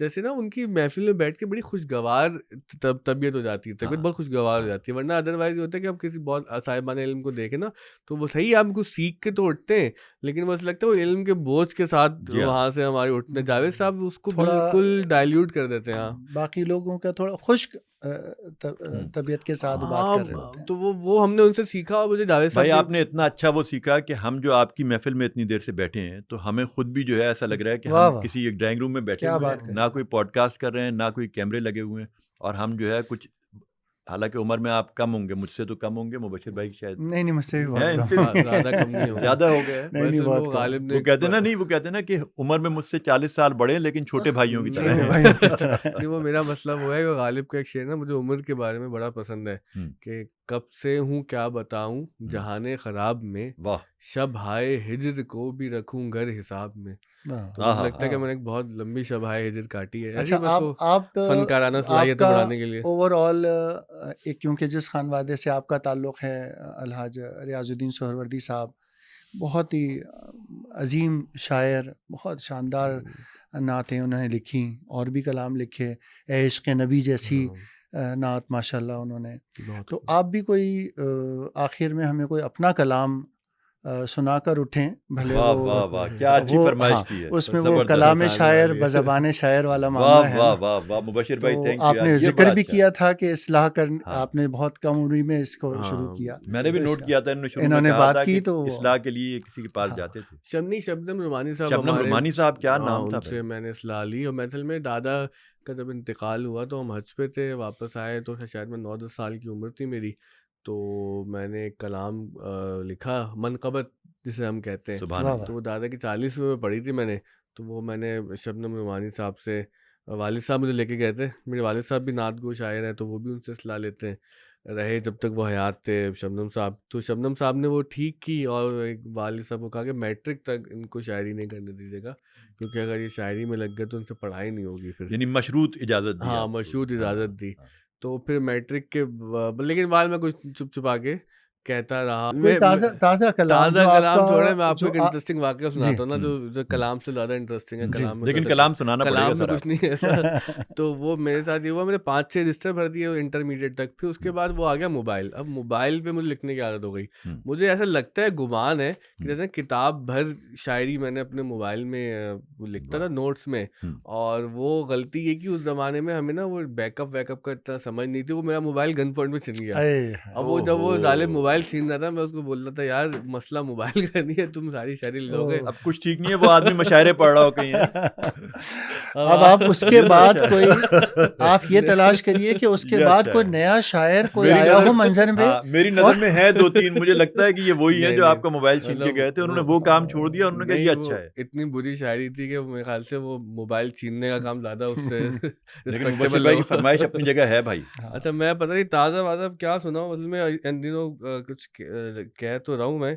अभी मैंने जावेद साहब वाह, को वाह! भी अपनी चीज़ें दिखाई थी। अच्छा, एक मैंने गज़ल कही और वो मैंने जल्दी में फ़ेसबुक पे भी डाल दी। तो उसका मैंने मतलब ऐसे कहा था, चाँद तेरा हिजाब है कि नहीं, वाह! ये उजाला नकाब है कि नहीं। तो जावेद साहब को मैंने दिखाई, तो जावेद साहब ने उसको, मुझे अब याद आ रहा है, उनकी इस्लाह वो लिखी भी नहीं है। उन्होंने ऐसा कर दिया था कि जलवा तेरा हिजाब है कि नहीं, वाह! ये उजाला नकाब है कि नहीं। मैं सरे शाम देखता हूँ तुझे, मैं सरे शाम देखता हूँ तुझे, तू मेरा आफताब है कि नहीं। वाह, वाह, वाह! वाह! मैं सरे शाम देखता हूँ तुझे, तू मेरा आफ़ताब है कि नहीं। वाह! सांस लेता हूँ और सोचता हूँ, साँस लेता हूँ और सोचता हूँ। सांस लेता हूँ और सोचता हूँ, ये मशक्क़त सवाब है कि नहीं। वाह! मुस्कुराता है, पूछता है अदम, आहा! मुस्कुराता है, पूछता है अदम, होते रहना अजाब है कि नहीं। वाह, वाह, वाह, वाह, वाह! जिसकी आंखों में डूबता हूँ मैं, जिसकी आंखों में डूबता हूँ मैं, उस समंदर में आब है कि नहीं। भाई वाह! उसकी पलकों के नर्म साए में, उसकी पलकों के नर्म साए में। उसकी पलकों के नर्म साए में, जिंदगी महवे ख्वाब है कि नहीं। भाई वाह! मैं किस आया हूँ अपने साए का, ये अजब पेचोताब है कि नहीं। मैं किस आया हूँ अपने साये वाह, का, वाह, ये वाह! अजब पेचो-ताब है कि नहीं। दोबारा कहिएगा छोटी इसको। बहर में क्या क्या अच्छी बात बात की है भाई मैं आपने। किस आया हूँ अपने साए का, ये अजब पेचोताब है है कि कि नहीं। नहीं। आईना तक रहा है हैरत से, वाह, वाह! आईना तक रहा है हैरत से, वो सरापा गुलाब है कि नहीं। आहाहा! वो सरापा गुलाब वाह, है वाह, कि नहीं। वाह, वाह! हुस्न की हर अदा है एक सवाल, हुस्न की हुस्न की हुस्न की हर हर अदा है एक एक सवाल, सवाल। आईना लाजवाब है कि नहीं। वाह, वाह, वाह! वाह, वाह! अपने चेहरे को नोच कर देखा, और कोई नकाब है कि नहीं। वाह, वाह, वाह, वाह! वाह! ये सितारे हैं या चरागे फरेब, नज्म होना सराब है कि नहीं। वाह, वाह, वाह, वाह, वाह! वाह! क्या बहुत सितारे खूब। को नजम से जोड़ा। हाँ, वाह, तो वाह, वाह, वाह! वाह, वाह! भाई वाह, वाह! कमाल है भाई। बहुत खूब। बहुत ही ज़बरदस्त भाई। इस बहुत शुक्रिया आपका कि गज़ल पे आपने जो बहुत है शर्मिंदा हूँ, बाकी सब चीज़ों का शुक्रिया। नहीं, बहुत अच्छा है। बहुत असल में अच्छा वो वक़्त गुज़रा और बहुत शानदार हुआ। बहुत अच्छे बहुत माशाल्लाह यार, शुक्रिया। ज़बरदस्त।